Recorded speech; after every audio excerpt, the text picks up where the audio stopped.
IB Nation, what's going on? Irish Breakdown Podcast here, coming to you on a Friday free-for-all mailbag. Best day of the week, Brian, because we get to just kind of relax, ease in, talk ball for a couple hours, man. Don't have to do show prep. Don't have to do – already have the card made. So, yes, it is a nice day. And the best part is that we have built such a great community here, and in the chat included, that we let you all run the show a little bit today, which is always a fun time. So I'm Ryan Roberts, Director of Recruiting here at Irish Breakdown. That, of course, is Mr. Brian Driscoll, the publisher here at irishbreakdown.com.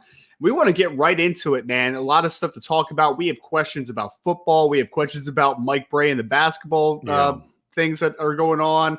We have a question about biscuits and gravy. We got a lot to get to today, man. A lot. And if you are in the chat and you just hopped in here, keep throwing in those mailbag questions. You put an MB at the beginning. That always is a big help to just indicate. Absolutely. The reason why is it helps us understand what's a question and what's part of a conversation. Exactly. Because what we don't want you guys to not be able to do is to talk to each other during the show.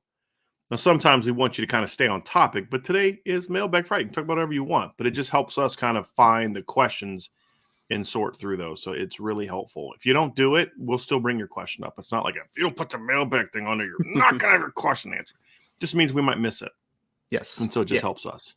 The MB tag is definitely a little easier for us maintaining this as we go through the show. But we're going to get into them. Keep throwing in those mailbag questions. We will be here as long as you all want us to be here. We got to start. That's not true.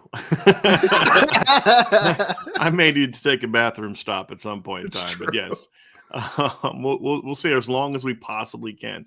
This is a great way to start, right? Because Friday, we call it Friday free for all because it really is. You guys can talk about whatever you want to talk about. If you want to talk about college football, college basketball, NFL draft, whatever the case, we get people asking history questions, movie questions, rapper. Who's my favorite rapper questions? We got that. It's now 5 pages on the message board, Ryan.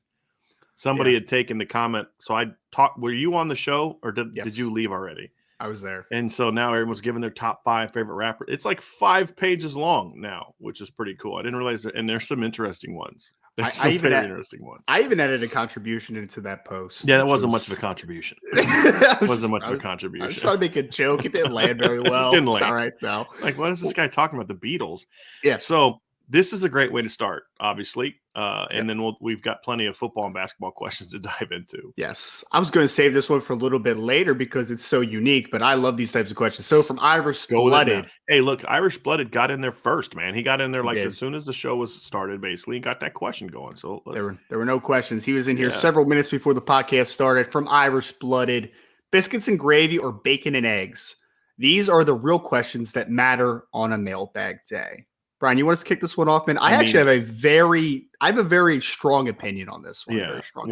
My dad would probably say yes to that question because he likes biscuits and gravy, and sometimes he likes biscuits and gravy with eggs. I'm more of a bacon and eggs guy. I'm not really.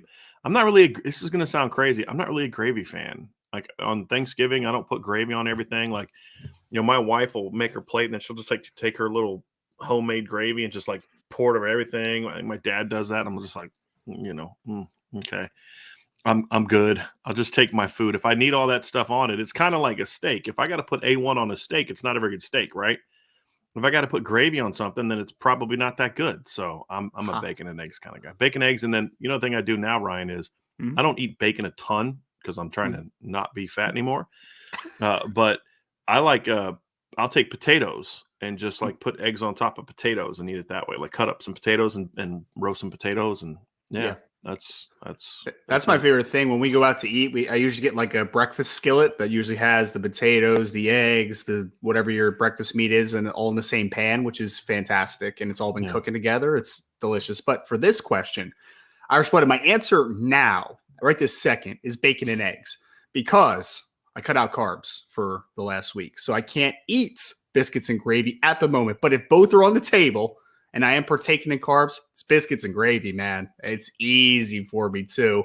I push back slightly, Brian. I'll eat that biscuit all by itself. I don't even need any butter on that on a good biscuit, all right? But the sausage gravy on top is fantastic. Yeah. So that's my jam. I do want to get to one more breakfast question before we move on to football and basketball questions. Because this is an interesting one, right? It says French toast or pancakes. I've always been a French toast guy Yeah. over pancakes. I don't think there's a wrong answer. Like people always say like French toast, waffles, pancakes, rank them. I'm just like I would eat every single one of those and be very happy with it. But I'm a French toast guy. I like the added flavor, the cinnamon, all that stuff. That's just me though. For me, Ryan, it depends on number one, my mood. Sometimes I'm in the mood for one or the other. Waffles is always third on my list. I like waffles, but I don't love waffles. Okay. French toast and pancakes I love. It also depends on where I'm eating it at. You know what I mean? Like at home, I prefer to make French toast. I don't make good pancakes for some reason. And what I mean by I don't make them like you get them at like a restaurant. And I love them at there's a place in South Bend. If you have never been there, it's called the Original Pancake House. I think there's like 2 of them, but it's the one on Ironwood right over by campus. And great place to have breakfast. Have you guys eaten there, Ryan? You're shaking your head like you guys ate there once when you were in town. I think we did go there one day for it's breakfast. Like that little yellow one right by campus. Yeah. Yes. Great breakfast.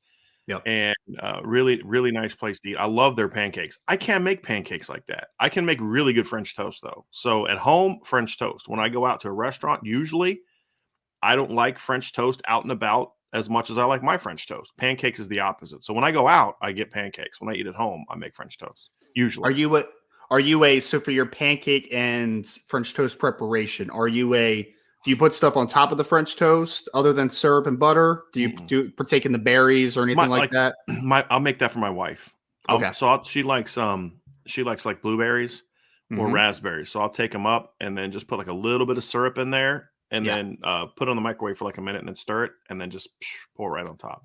Yeah. Sometimes if she's like in like right now she can't eat, she's trying not to eat a lot of processed sugar right now. So if I do it for her, I'll just make it with just the berries, heat them up, let them get hot and then just stir it up and bam, right there, put it on there for her. So she likes that stuff. I'm just you know me, Ryan, when it comes to food, I'm a pretty basic dude. Just give me butter and syrup and I'm ready to rock and roll. It's funny because my wife is the same way. She loves the berries and everything on top. She also likes like candied walnuts and stuff like that on it. And Angela's allergic to a lot of those kind of nuts. So yeah, gotcha. But but she's also she likes blueberry and chocolate chip pancakes. So like whenever I make her pancakes, I just can't make normal pancakes. Now she likes my pancakes. I think she just likes the fact that I make it and she doesn't have to make it. But she likes chocolate chips and blueberries. I am a big chocolate chip and blueberry pancake guy. Not all together, but just separately. I do like stuff inside of pancakes because I'm not like I don't know if you are, but I don't pour like a ton of syrup on pancakes. I just pour enough, you know what I mean? So I feel like the added flavor a little bit could be a nice little addition too. Yeah. But when I have pancakes out and about, I put a lot of syrup on it because I just don't love the flavor. Yeah. But when I make them at home, I don't put as much. I literally just cut it up and just kind of dip the bottom in syrup and then have it that way. Like I don't pour the syrup on top of the pancake, right? I just put it. I mean, on pancakes or French toast, I kind of just put a little bit on the side and then just cut it up, dip the bottom, and then because it's like with anything else. If you have to drown it in syrup, then you probably didn't make a very good batch of French toast. That's very true. Yeah. So. Let's get to some football questions. That was fun. I enjoy conversation like that. And I also think it's kind of fun because then you guys get a chance to know us a little bit better beyond just football. So yes, we do have a couple super chats, which we appreciate. We'll always try to pop those to the top. We got one here from Sean Kelly, Ryan. From Sean Kelly. Thank you for the super chat, by the way, Sean. How do you feel about Deion Sanders getting Cormani McLean? Are you guys on the Deion hype train? What do you think Colorado's record will be next season? That's funny, Brian. We were actually talking about this last night on a phone call. Let's break this up into 3, Ryan. Let's talk. Let's first start, and I want to go to the second one first because I think that's the most pertinent. It kind of plays into all the others. I'm on board with the hype train from the standpoint of I think Deion did a really good job at Jackson State, right? I mean, he went out and got really good players. And you can say all you want about, we had more talented teams than who he played every week. That's fine. But I also know that team won a lot of close games at time when they needed to, and they won a lot of games. And just because you have talent doesn't mean you can just go roll the ball out there and beat everyone you play every game. And even in the last game of the year, where they were incredibly distracted, they still battled and played down to the wire. Now, yes, he did have better players than his son was thrown to 2 5-star recruits, right? I mean, legit big time 5-star recruits. And so, you should have some level of success, but I think he did a good job coaching. I mean, you can't take that away from him. They went 20-3 the last 2 years, something like that. Like what were they, like 9-2 last year and like 11-1 this year, something like that. Yep. So I think he did a good job coaching. He's still evolving as a coach, as every head coach is going to be in year, basically 3, because his first year was the COVID year. And I mean, there was no fall. There's so much they couldn't do. They had like a little short springs. That was kind of like, to me, like a exhibition season almost, right? But the 2 years since, I mean, they did a good job. And as I've said this before, if you're Colorado, this was your only chance to get Deion. If he stayed there for 2-3 more years, he was going to be way beyond Colorado. Sure. So I think it's a great decision by them. And if he can't coach and he's gone in 3 years, he's going to leave you a really talented roster for whoever replaces him. And if he does really well and wins a bunch, he's still going to leave in 3 years. Probably. I'm just like hypothetically. And he's still going to leave you a really talented roster. So this is the kind of move Colorado had to make to become relevant, because it's just a program nobody cares about. Arguably the worst Power 5 program in college football last year. I mean, they were awful. Oh, they were terrible. They're awful. Yeah. And, this gives them a shot in the arm. I mean, their roster right now is significantly more talented than it was 2 months ago before it got hired. Yep. And so, why not? So now I don't know anyone that's hyping him up unfairly as if like, oh, he's a master coach and he's going to coach circles. No, they're saying, look, this guy's going to bring a different personality to the game, which he is. He so far has not done anything that I view to be disrespectful to anyone. He's just being himself. What's wrong with that, right? Like, this is who Deion Sanders is. And to me, it's I like different personalities. I think as long as you're honest and doing what you're doing and you're not out there blatantly breaking rules, I got no problem with what you do. You could be the classiest guy in the world, but if you're out there cheating and breaking rules, I have no respect for you. And he gives Colorado a chance to be relevant, which I think is good. So and he's made good hires. For the most part, he's made pretty good hires so far, in my opinion, as well, Ryan. Yeah, no, he has. And I would say this too, Brian. I've seen some people question the authenticity of Deion Sanders, and I would just like to say that is who Deion Sanders is. Like, he is primetime. I mean, it's a little over the top at times. I agree with that, but like, that's who he is, right? Like, and I accept, and I think most of what he says is funny, to be honest. Like, I don't push back on much, you know what I mean? Like, some of it's over the top, but it's gonna be everybody, you know? Like, I'm sure there's some things that I say sometimes where people are like, man, you're over the top. You need to stop talking. And it's just like, that's fine. I get it. Or tweeting, yes. Yes. No Look, every coach does and says things for effect. It's part of coaching. Marcus Freeman does it. Nick Saban does it. Everybody. Ryan Day does it. Dabo does it. There's always some level of salesmanship to what you're saying and doing. Yes. Deion's comes across more unauthentic to some people because he's so flashy with it. But again, that's who Deion is. And so is he saying things that's gamesmanship, that's recruiting, that's for effect? Yeah, but he's doing it in a way that is him. Yes. And it's his style. And I'm all for authenticity in the sport, right? I mean, if you're an a-hole, you're an a-hole, and I'll call you an a-hole. But, my whole thing is I want someone to be authentic. And I can't hammer him for being authentic in a way that I personally don't want a coach to be. Sure. Because he's being authentic. Right. Yes. I don't want him to conform and not be himself, because what is that? What message does that send to young people that want to get into coaching? Well, if you're this way personality wise, you can't be that way because, right. Be yourself. Just make sure you're giving a rip about the kids, make sure you're doing things the right way, and that you care about developing young people. And anyone that's been around Deion Sanders the last decade knows that this is a guy that has a genuine heart and passion for developing young men. Mm-hmm. And there's always a place like that. A place for people like that in college football. And I think that when this hire happens, I think there's two sides to this conversation, right? With the actual hire. I loved it for Colorado because I'm like, you needed to get talent in the room. Like, you needed to, man. That roster is barren as all heck. Like, it is just, there was no talent on the roster before Deion was there, right? And he's going to inject talent into that roster. And whether he's here 2 years, 4 years, or he's gone in a flash, right? He is going to make this roster a lot better than where it was to begin with. And Colorado was a reeling program at that point. I was a little confused on why Colorado for Deion originally, right? Because I was like, because I don't know if the windows are going to match up, Brian. Like, that's where I am, right? I don't think this is a quick rebuild where like you're going to have this team at 10 wins in a year or two. Like, I just don't think that's this isn't happen, a Lincoln Riley USC situation, because Lincoln Riley and USC, they were coached poorly. He inherited a lot of talented players. Exactly. And then he added the new talented players on top of it. Deion's adding talented players on top of a horrible roster. And I guess this could change, but I think of, and I think you mentioned something similar to this. I think this is a stepping stone for Deion, right? Sure. Like, I don't think this is the last place he's ever going to coach, right? Yeah, I don't see Deion there in 10 years. Right. Exactly. So I don't know if the windows are going to match up from when Colorado's really good and Deion's still content with being at Colorado. Like, I don't know if those things are going to match up, but regardless, for Colorado, it's a great move. It's great. Your roster's going to get a lot better. And the next coach, if it's after Deion and they haven't quite hit their peak, the next coach is going to inherit a really talented roster. There's no doubt about that. So, and Colorado was so bad before this. You had to take a gamble a little bit, right? Like, you have to say high risk, high reward type of situation. Like, it's just what Deion Sanders is, right? Could it end up great? Possibly. Could it end up not great, but it's still heading in the better direction? Absolutely. It cannot get worse. No, it can't get worse. It literally cannot get worse. Nope. The only thing worse than what they were is to disband the football program. I mean, they were that bad. Awful. And for Deion, it started to make sense for me, actually, after I thought about it for a while, Ryan, because number one is I think Deion knows that there's areas as a coach he has to grow. I think he's aware of that.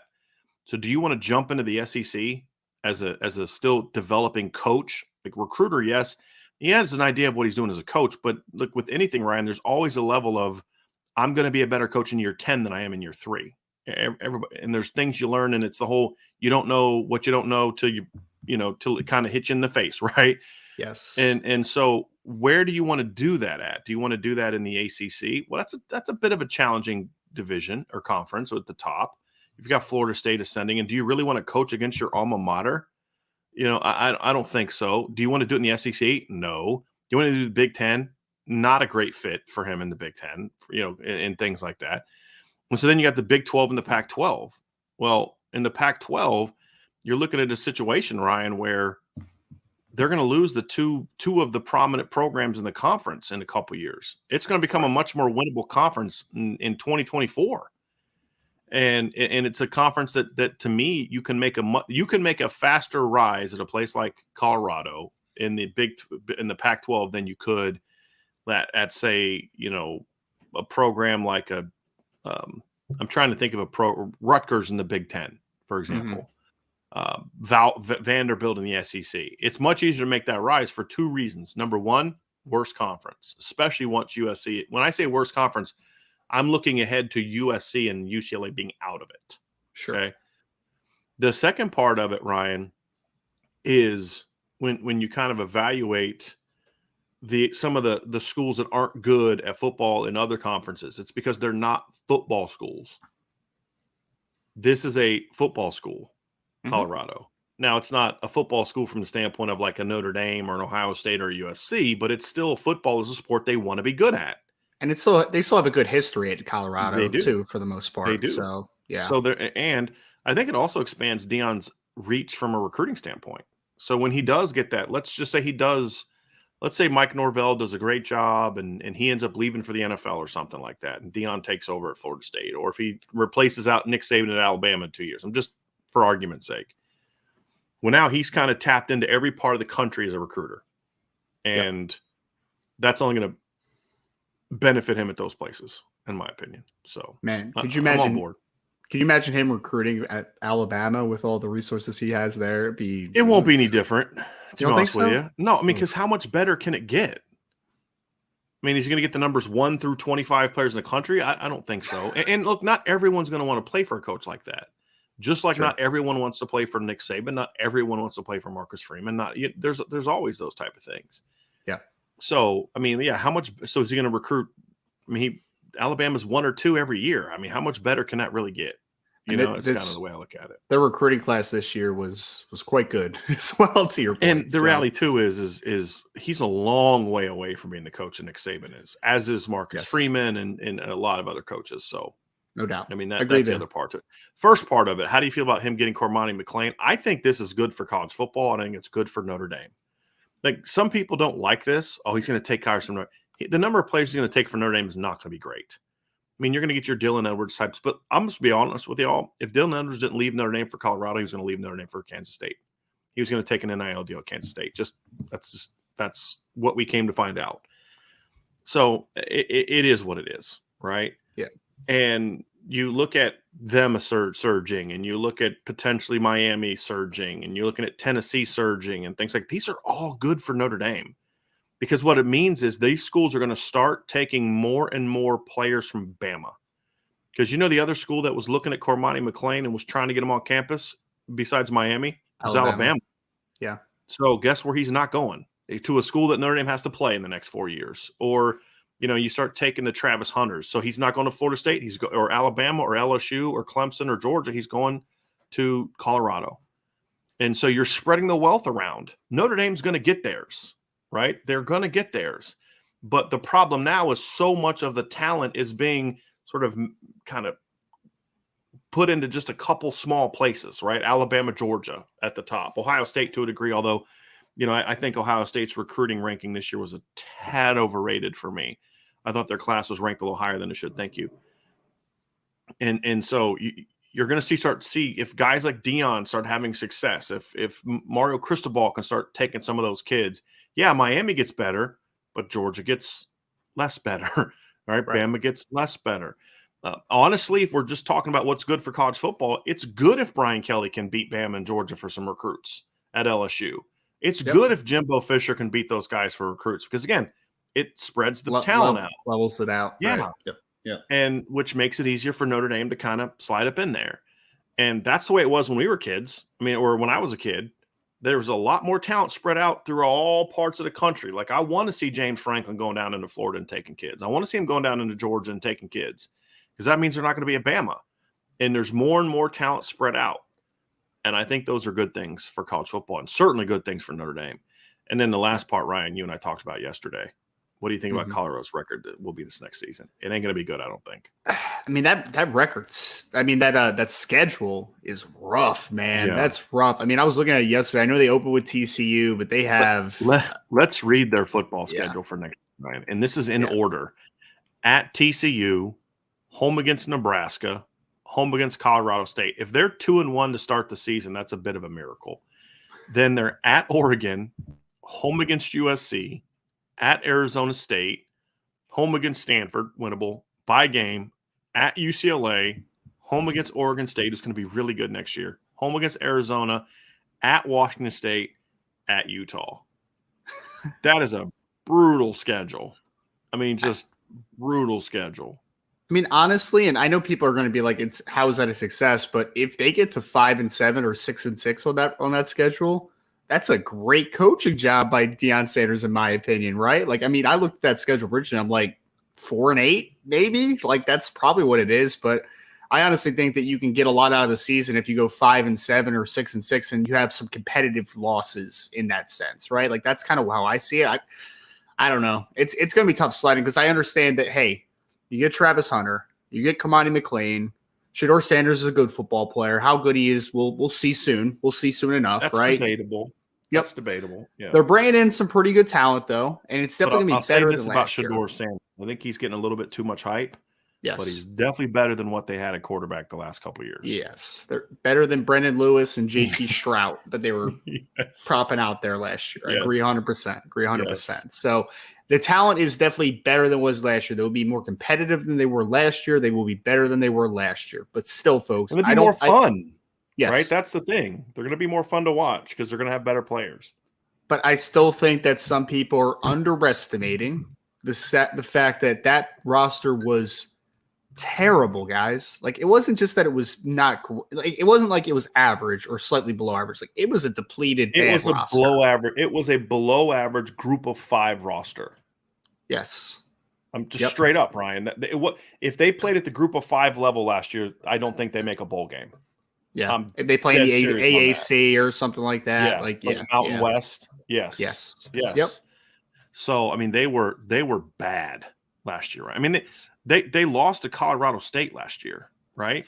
And Colorado State was bad last year too. Actually, they didn't play Colorado State last year, so that's weird. They usually play them, but they lost to Air Force 41-10. They weren't just losing games; they lost by 25, 31, 42, 28, 23. Beat Cal in overtime at home, then lost by 39, 8. over at home to a team that had fired their coach. 39-point loss, 38-point loss, 47-point loss, and a 42-point loss. So they weren't just losing. They were getting annihilated. Yes. Annihilated by people. They were awful. Yes. Awful. So anyway. I know you brought in a lot of talent, but there's still a foundation there, right? And it's not. And that's, Ryan, that's why I was making the point earlier about USC, because USC was still adding on to a pretty almost there's a lot of guys. Their big sack guy, it's not a transfer guy, right? I don't think either one of their starting corners was not. 4 of their starting 5 offensive linemen, I think, were guys that were already there.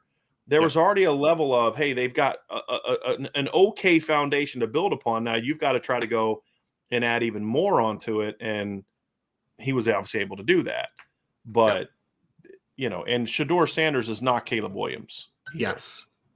That's the other part. And Travis Hunter could end up being an absolute dude, and I'm sure he will be, but are we guaranteeing that he is going to be Jordan Addison this year compared to where Jordan Addison was as a junior? Again,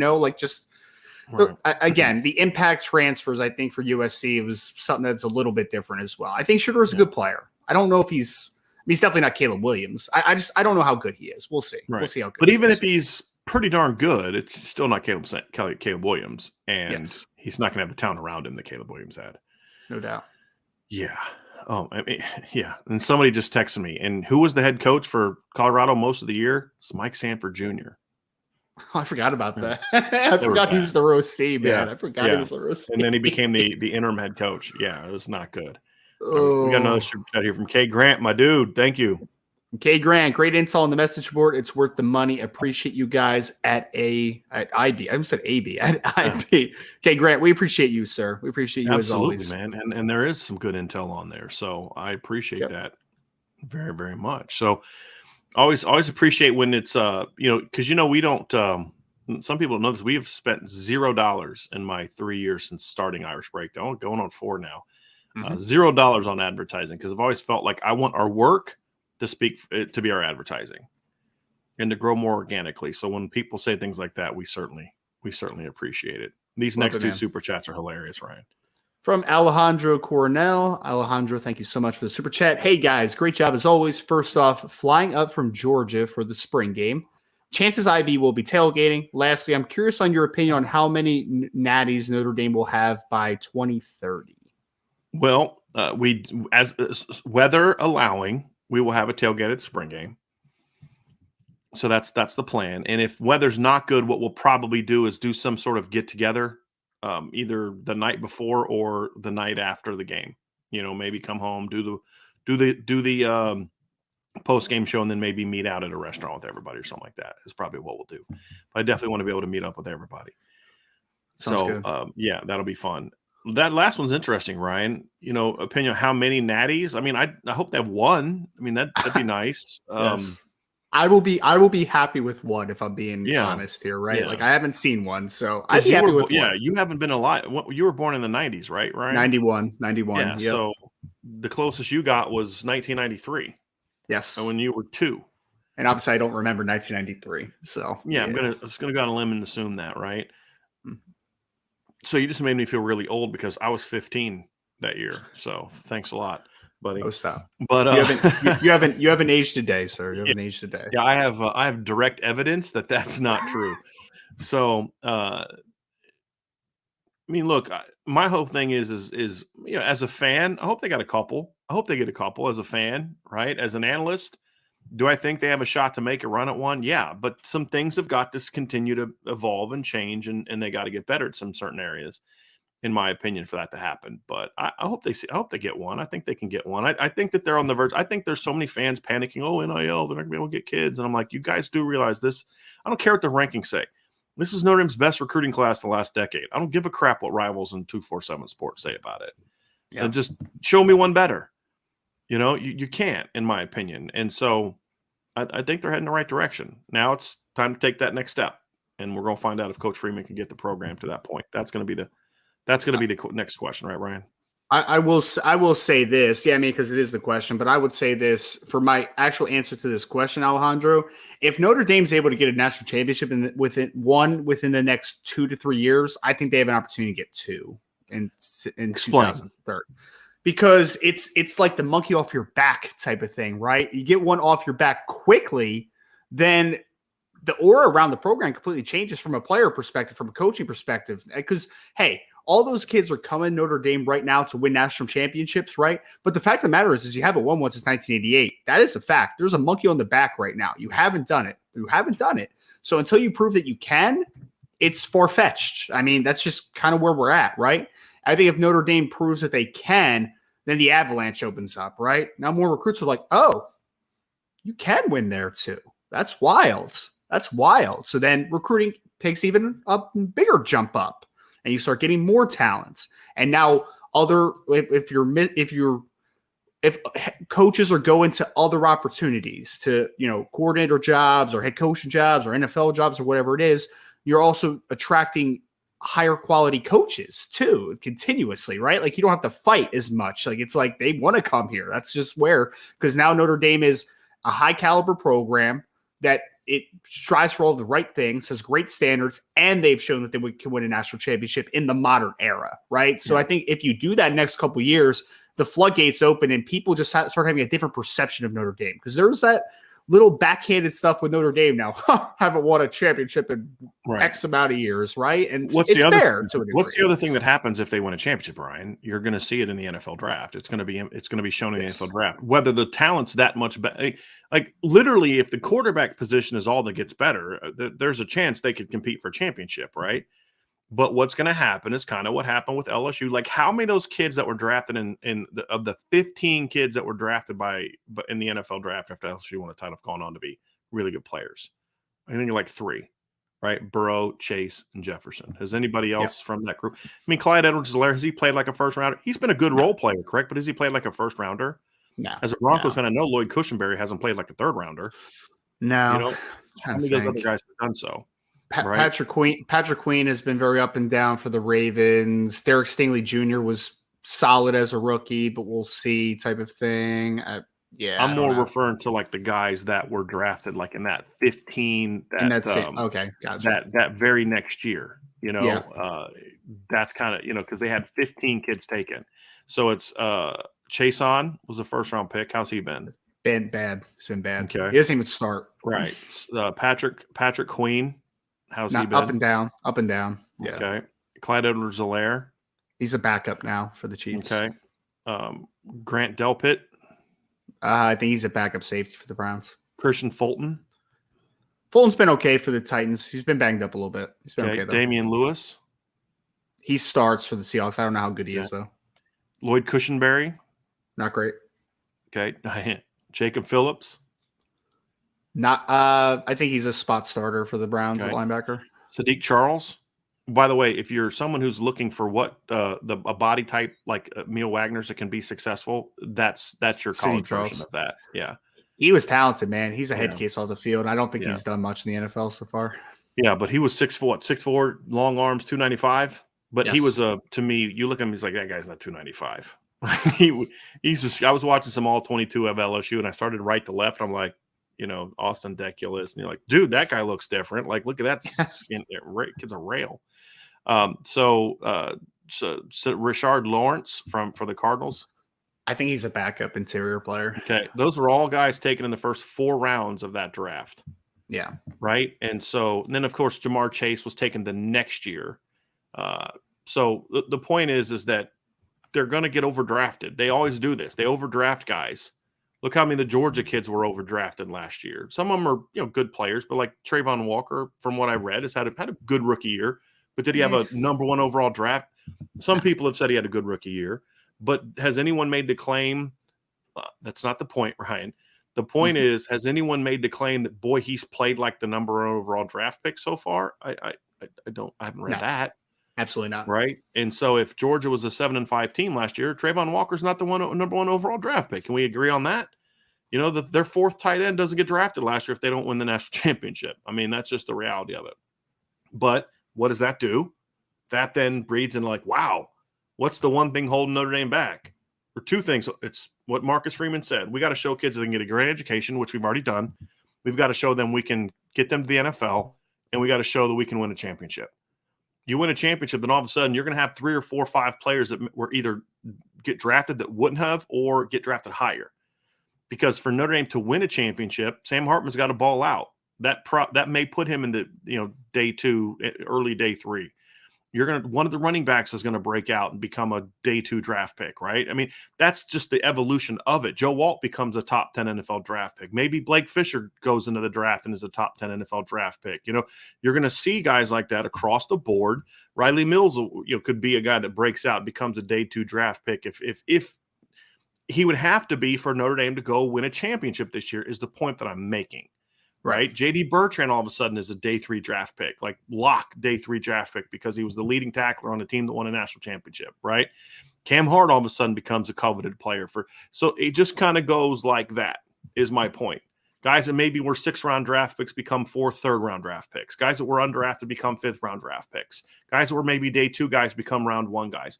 That's been the history of the NFL draft. Teams that win, their players get overdrafted constantly. Yep. We could have a long talk about players at Alabama that have, even the ones that become good NFL players, that have not lived up to their draft where they were selected in the draft. Yeah. That's just the reality of it. And that's hard to argue. Like somebody got all in their feelings because I had said in the show recently that Alabama has not produced a lot of stars in the Nick Saban area. And somebody was like, you're insane. And I'm like, name them. Okay, Julio. I saw that comment. Yeah. Right? Yeah. Julio and who? There's been a couple guys. Marcel Davis was good for a couple years. Yeah. Minka Fitzpatrick's turned out to be a pretty darn good player, right? But think about all the first-round draft picks. Marlon Humphrey's been excellent for the Ravens at corner. Yeah. All right. Andre Smith was not that guy, right? No. Think of all the offensive linemen. Of any of them, I've heard that Evan Neal had a good rookie year, right? That's one. Yeah. But there's a lot of guys that Jonathan Allen has been pretty good from what I understand for the Redskins. He's a beast, yeah. But Deron Payne is also very good. Is he a star? Is he an Aaron Donald? Is he a J.J. Watt? That's my point. Yeah. Where Notre Dame in this last 10 years has produced arguably, not even arguably in my opinion, but some would argue, 2 Hall of Famers. And a third guy that if he can get back on track, according to what you've said, is a chance for another Hall of Famer. I'm talking about Zach Martin and Harrison Smith. And then, of course, if Quentin Nelson can get back on track, he could have a chance to get there if he can have a career like Zach Martin's. How many Hall of Famers have you look and say, well, that guy's going to be a Hall of Famer that Alabama's produced the last 10 years? Julio, maybe? Probably, yeah. I would say, right? Julio, who else? And that's the point I make. There's some guys that if they, that are like the Quentin Nelson. Keep trending. Yeah. So that's my point is It was the sum was always better than the parts, but some of those guys that were good players that were maybe 3rd or 4th round picks got picked in round 1 or 2 because of it. Alex Leatherwood's a perfect example. If Alex Leatherwood played at Vanderbilt, does anybody think he's a 1st round draft pick? No. Does anybody actually think that he's a 1st round draft pick? He's not. He wasn't very good. He just wasn't a very good player. But right. Yeah. Right. Mark Ingram's, I go back to even him Mark Ingram has been a good NFL running back, but is he really a 1st round pick if he played at Kentucky? Nah. That's my point. And so that's not a bad thing. I mean, that helps Notre Dame and that has helped Alabama.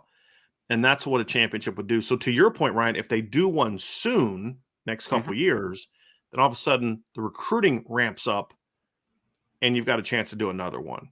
Floodgates open up. And then you're not going to get, and this is no shade at Keon Keeley because I understand why he did what he did, right? But then the whole, NFL track thing isn't a conversation as much anymore. Bingo. Because the things that ultimately were decision makers for Keon, which is, look, football is going to be basically my major in college, right? That's my chosen profession. Why do people go to college? More often than not, some go to college for reasons that are stupid and silly and you should save your money. But others, most others, it's why do students pick Notre Dame? I want to do this vocationally, and this is the place that gives me the chance to get a great education at it, and then to go make the most money and find the best jobs and have the most impact in my vocation. Right. Why is it wrong for a football player to make a decision based off that? It's not. Yeah. So if you're a kid like Keon Keeley and your goal is I want to be an elite football player and be a high draft pick and win championships, what's a better place for him to go to than Alabama? Yeah. right? It's no different than saying, hey, convince a great student from New Jersey that Notre Dame's the place to be if you want to be a business owner and run a business. Hey, be part of the #1 overall ranked Mendoza School of Business. It's a great selling point because that's what he wants to do for his profession down the road. Keon wants to be a football player. And so why would he not want to do that, right? And so to your point, Ryan, if all of a sudden Notre Dame can say, dude, we can see, I'll see you're this, and we can match that. We've got a championship. We just had 3 guys go in the first round in the NFL draft. And then guess what? Keon's in South Bend. Let's just say this. If Notre Dame would have let's just say hypothetically that Notre Dame would have got Trevor Lawrence out of college, high school. Just him, just Trevor Lawrence. 2018, Notre Dame was a championship, and I'll take that to my grave. And I know a lot of people at Clemson that would feel the same way because of how good and how much respect they had for that Notre Dame team in 2018. Well, then what happens with that 2019 recruiting class and that 2020 recruiting class and that 2021 recruiting class? Yep. You know what I mean? Even with Brian Kelly doing what he did or didn't do at Notre Dame, right? And so then all of a sudden, Notre Dame's got a championship when Keon was old enough to know it, to recognize it. All of a sudden, Julian Oguara becomes a little bit higher draft pick because of it. All of a sudden, Khalid Kareem maybe gets picked a couple rounds higher, and Dalen Hayes gets picked a couple rounds higher, and Drew Tranquill gets picked a couple rounds higher, things along those lines. And all of a sudden, Keon's like, well, yeah, I could go to Notre Dame and get the great education and also get the other 2. Because here's the deal. Marcus Freeman, this has come from Marcus Freeman's own mouth. If we want to get the best players, we got to show them that we can give them a great education, that they can play championship football, and that we can get them to the NFL. And right now, Notre Dame versus Bama, they can only win 1 of those. If they can start winning 2 of those, then all of a sudden they start getting to Keon Keeley's, right? That's just the reality of it. They start they start getting some of these guys, and then all of a sudden 1 becomes 2. And as I've said before, Bama's run on recruiting, where they were getting #1 class every year, didn't start till after they had won at least 1 title. Sure. And really, it kind of started after they'd won 2 is when it really got crazy. And so you got to bring that hardware home, and all of a sudden you're going to start recruiting better. And that's just the reality of it.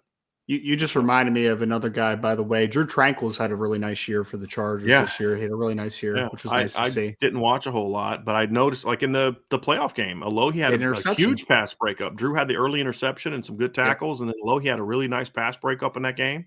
Yep. So, yeah. And I hope that we get to that point from the recruiting side of things, because then it's just going to be the negative recruiting is going to be hilarious, man. If you can't use the championship thing against Notre Dame anymore, if you can't use the NFL track thing against Notre Dame anymore, it's just like, it's cold. It's cold up there. I promise. It's cold. And then that's when they lose. Yes. That's when they lose. Because you'll have parents who are like, dude, you'll have parents pulling the Corey Minor's mom conversation. Corey Minor's mom sitting there's like, there's all these things. And Corey's like, it's too cold here. And his mom's like, look around, right? Like, I can buy you a jacket. I can't buy you a Notre Dame education. You know what I mean? Like, and there's a lot of parents out there like that. But right now you can't make that argument to Caleb Downs as a parent. Like I until we got from a lot of different sides of this conversation, as Caleb Downs' parents, if it was their choice, there's a good chance he ends up at Notre Dame. We've been told that by several sources, not Notre Dame coaches either. That's not who we're talking about. Yeah. But they're going to let him make his decision. And what's he want to do? He wants to be an NFL football player and could play for championships. Well, why would you not go to Bama? Why would you not go to Bama or Georgia over Notre Dame? Sure. And so all of a sudden, he's another player that all of a sudden starts. So there's a lot of kids out there that really like Notre Dame. But right now, Notre Dame cannot offer 2 of those 3 things that matter to these kids. And with all due respect, education for most of these kids is not going to trump the other 2. It's just not. For a lot of kids, and understandably so for the elite kids. It's understandable. And so Caleb Downs didn't go to Alabama for NIL. NIL was a part of Keon's conversation, but it was not the driving force, right? That we thought it was early, and that a lot of people think that it was. And so you start doing those things, Ryan, and things change a ton. And that's why it is important that Notre Dame take it. Like, even if they can just make a run to the title game and have a Clemson 2015 type of loss, that moves the needle big time for recruiting, which then will make it easier to maybe go knock that door down the next year. Right. So, because if you're close, then you could also, then guys are more likely to be like, I think I'm the difference. If I go there, I could push them over the top at that point. Right. So agree completely. Brian, do we have any more super chats that we need We to get do to? have a lot of super chats. Oh, nice. Here's one that's not going to be a very long conversation for me. But why don't you go ahead with this one from Quinn Yeah. Kibler. Quinn, thank you so much for the question. Can we talk about Trent Dilfer at UAB now? LOL. It was an interesting hire. I don't know what to think about it. I mean, it's like one of those. It's a name, right? And I know that Trent Dilfer was a really successful head coach on the high school level recently, but it's a big jump, right? It's a big jump. I mean, I don't know. I don't really have too many thoughts on it. We'll see what happens with it. I just think it's a name in the door type of thing, in my opinion. Yeah.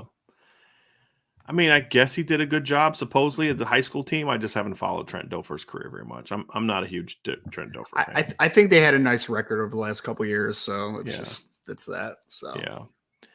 All right, so let's go to the next one. So, but what they're trying to do is, but why was the door open for Trent Dilfer? What do you mean, as far as? Because of to me, it's because of the success Deion had at Jackson State. Think so? Just like direct carryover type of thing? I do. I think people are like, hey, look, these guys don't need a whole lot of coaching experience. They're former professionals. Look what Deion did at Jackson State. He took over a really not good FCS team with very bad resources in the middle of a water crisis where they're not able to like take showers and have water at practice, and they went 11-0 in the regular season. Sure. Right? Wow. This guy's actually shown to be a good head coach at the high school level. He's been working with the Elite 11 for years, because that's the thing about Deion is people act like Deion was just like hanging out doing Aflac commercials, not doing anything. And then Jackson State said, hey, what you doing, man? I'm nothing, sitting by the beach, hanging out. Deion's been involved in high school sports and camps and coaching and stuff for a long time. He just hasn't been like a coach at a team. Sure. Right? And so that's, Trent Dilfer was a high school coach. So it's like, well, wow, Deion did it. And how do you think Eddie George got his job? With all due respect, Eddie George, it's because Tennessee State felt, well, look, maybe we can tap into what Deion did at Jackson State. That's fair. And so I think things like that are opening up doors for former players that don't have a lot of experience as head coaches. Mm-hmm. Whereas before they'd have to come in and be an assistant and then work their way up and do all that kind of stuff. Now it's like, hey, let's give this guy a shot at a school that will never. I mean, if UAB waited 5 or 6 years for Trent Dilfer to develop as a college coach somewhere else, they wouldn't have a shot to get him. That's a good point. Your chances now. Now, will this end up being something that works out for these schools? We'll find out. So far at Tennessee State, they haven't really turned the needle or turned the corner just yet. And hopefully they don't in week 2 next year. But but yeah. So I mean, we'll see it. Just because Deion did it doesn't mean everybody else can do it. But that's just the reality of it, Ryan. I mean, that's just how we it works. we even saw that. We even saw that in the NFL this year when Jeff Saturday was given the interim head coaching job, and he was literally just like a consultant before that. Like he wasn't even a coach. Just like, really? And then I remember he won the first game, and everyone's like, "Oh, see, it's a good coach." And then he lost like the rest of the games that he coached. So Yep, doesn't work for everyone, but I guess it can happen in the right situation. I guess that's where we are with that. So, Brandon Plesner with the super chat. Thank you, Brandon. Who are your guys' top 5 college quarterbacks returning for 2023? Not draft prospects, but your best college quarterbacks based on what you've seen. Poll on board. That's an interesting one, Ryan. What are some of your? I mean, obviously, Caleb Williams and Drake are May pops obviously real quick. Right. Yeah. I mean, look, Sam Hartman's going to be in that conversation, and just looking at the list that you and I did this summer, I think we had Sam Hartman 11th, I believe, and a lot of the guys that we had on the list are gone, right? Right.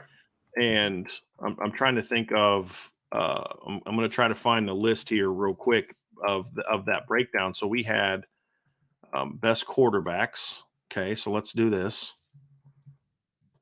I'm going to pull up that list that we had this year, Ryan, and kind of read you the guys that are returning. And then, of course, there's some breakout players.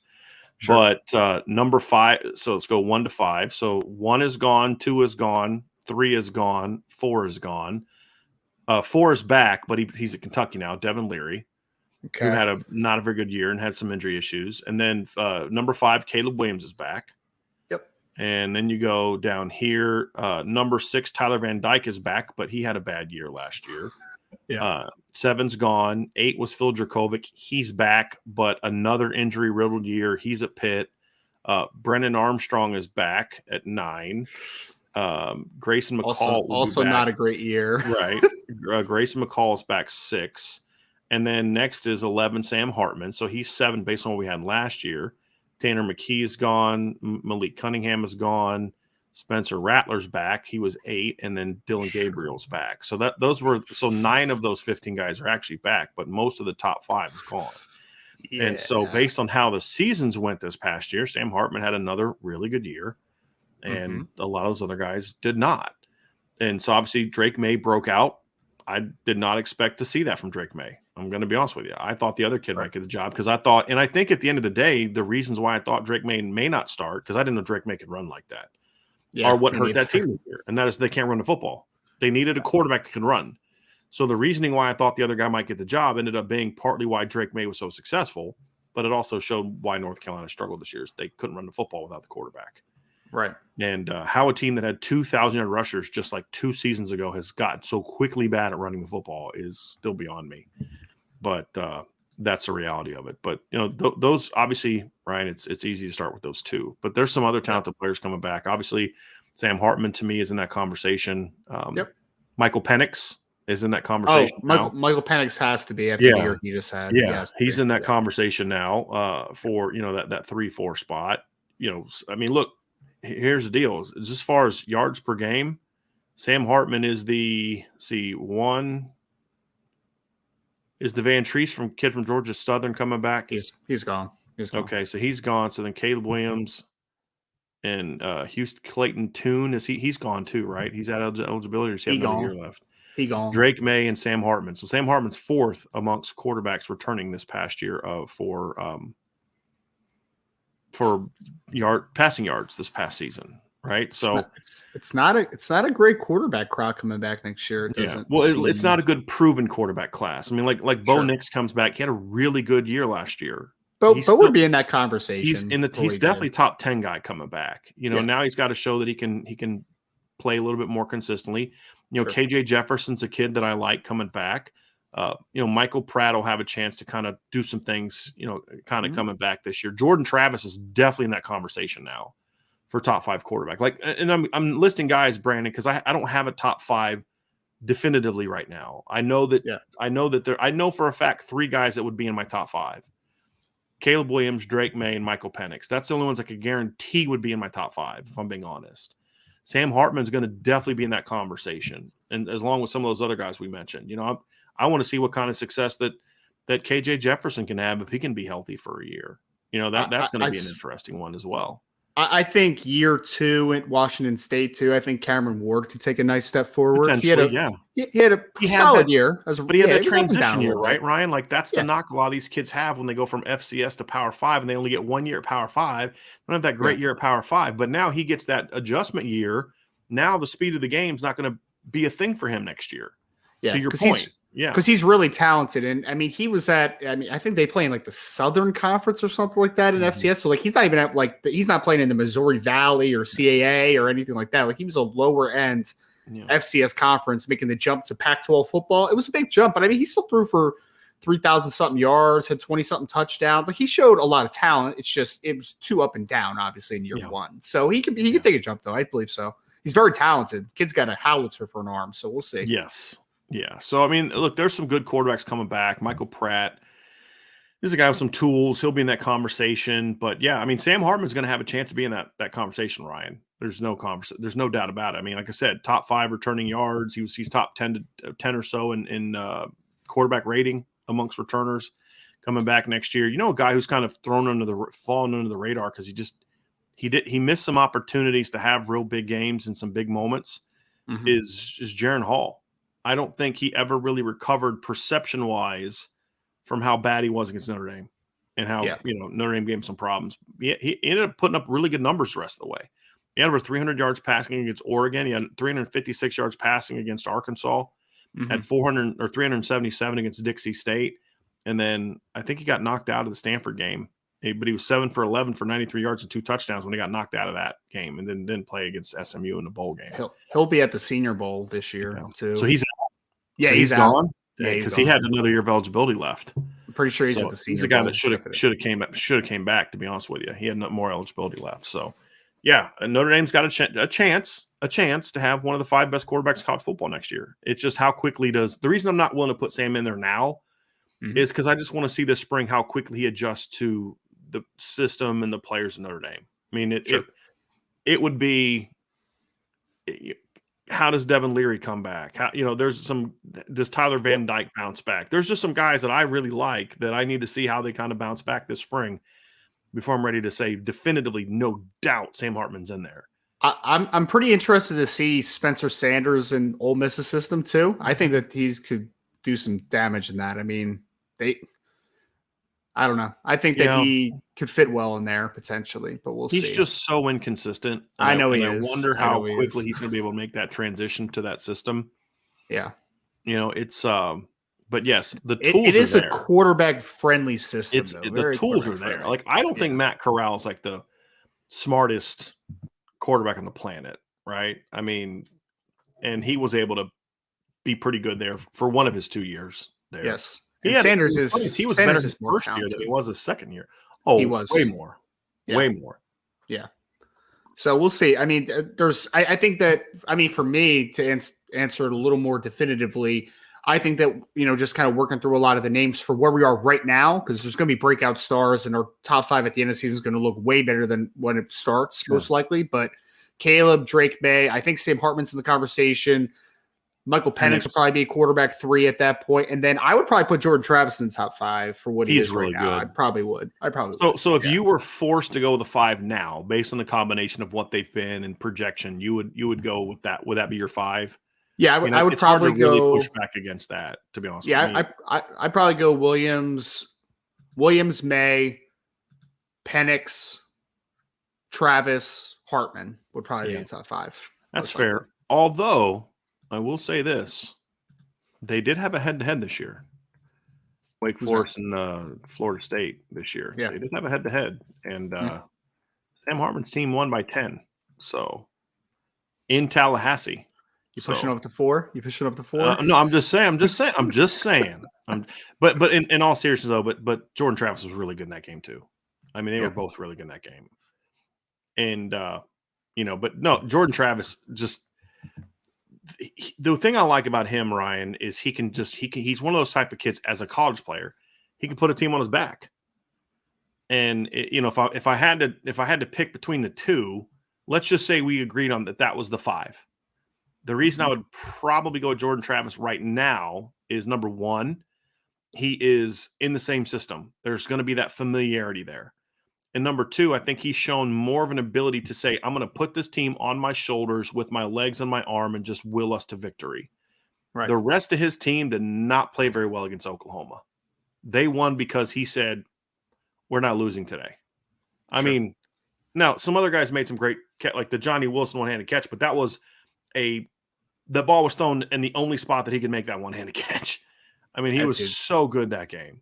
That kid's massive, by the way, man. Yes, Johnny Wilson is a big dude. But Sam's got to show he can do that, right? And to be over those two. Caleb Williams has shown he can do that. Drake May has shown he can do that. Sam's the one guy. Sam and Penix, to me, aren't those guys yet. Yeah. Because they're not the movers, the runners that those other guys are, is really what it comes down to. Penix still gets a nod over Travis because even though he's not that guy as a running around kind of guy, the production he had this year was still nuts. And he's got all of his receivers back. All of them went back. Rome Odunze and Jalen McMillan and all those guys. 1,000-yarders, both coming back. Both turning down the NFL to come back. Yeah, it's wild, man. It's wild. So he'll have a really nice year. I think not top 5. Stay healthy. Yeah, I think not top 5, but Jaden Daniels, I think, deserves to be in that top 10 conversation. He's somewhere. In the conversation. He had a nice year. Sure. Yeah. Jalen Daniels from Kansas, I wish didn't get hurt because he was having a great year before he did get injured, unfortunately. And he wasn't the same kid when he came back. He wasn't. He wasn't. But even in that bowl game, though, he still showed that, like, even as bad as he was in the first half, like the second half, he can just go out there and make those weird, wild plays. He threw for like 400 yards in that game, man. Well, to me, the thing is, like, his not playing well early is partly what put them in that hole that he had to then climb them out of. You know what I mean? And so that was like Trevor Lawrence's playoff game last week. Yeah. It's like, man, you ended up throwing 4 touchdowns, but it's like, but you threw 4 interceptions. And Tyler Buchner. it's kind of what we talk about Tyler Buckner, right? Like, so the guy played great. We had to play great to get him out of the hole of the fact he threw a pair of pick sixes in the game, right? I mean, so, but he got it done, and that's an important thing to this thing. We've got some more super. We've got like 4 questions so far. So let's try to rock and roll through some of these here because they've been some great questions so far. From Eric O'Brien. Thank you, Eric, for the super chat. He said, just bought my Ohio State tickets for next year. It's my first time to be in South Bend. What are some must things to do, must see things or must things to do and go eat? I have 2 full days in South Bend. Yeah. We went on a chocolate tour when I was in South Bend. At the South Bend Chocolate Factory. That's cool. That was fun. If you have children, Eric, I especially because they'd let you dip the chocolates and make your own and do all that stuff on the tour, which is pretty cool. So I would check that out. Definitely go to Rocco's to eat. I mean, the pizza's really good, and the atmosphere is pretty cool. There's like Notre Dame memorabilia all over the place. It's a famous place in the area that you've kind of got to go to. My favorite pizza place is more of a takeout place, but they do have a dining area that's Polito's over on Hickory, which is not far from campus. Hickory and McKinley, corner of Hickory and McKinley. Really, really good place.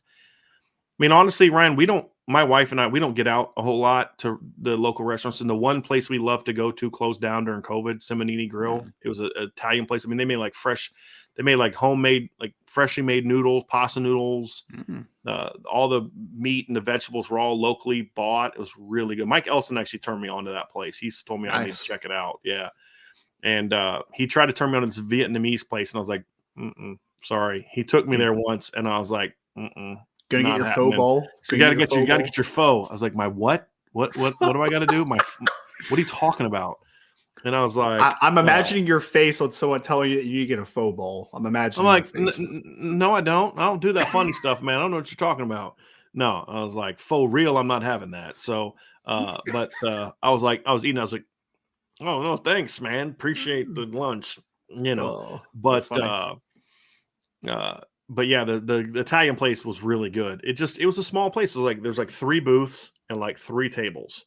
So like they needed the constant, and it was expensive, but so we'd only go there every now and then, and we would only go because we would get those coupons at Costco. So you like pay $75 for $100 worth of coupons.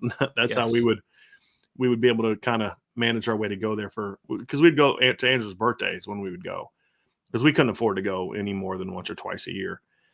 So, but other than that, I mean, most of the places we go to are the chain places, to be honest with you. And I honestly would say, Eric, like I would just go on the campus and spend a ton of time there, man. Just like take your time with that. Like get there early and just spend the entire day. Like go to the grotto multiple times, right? Just walk around campus, see everything. Like that would be my honest biggest. And I don't know if they still have it, but it's been a while since I've been at Legends. But Legends was there with a couple buddies from high school were in town, 2021 season maybe, and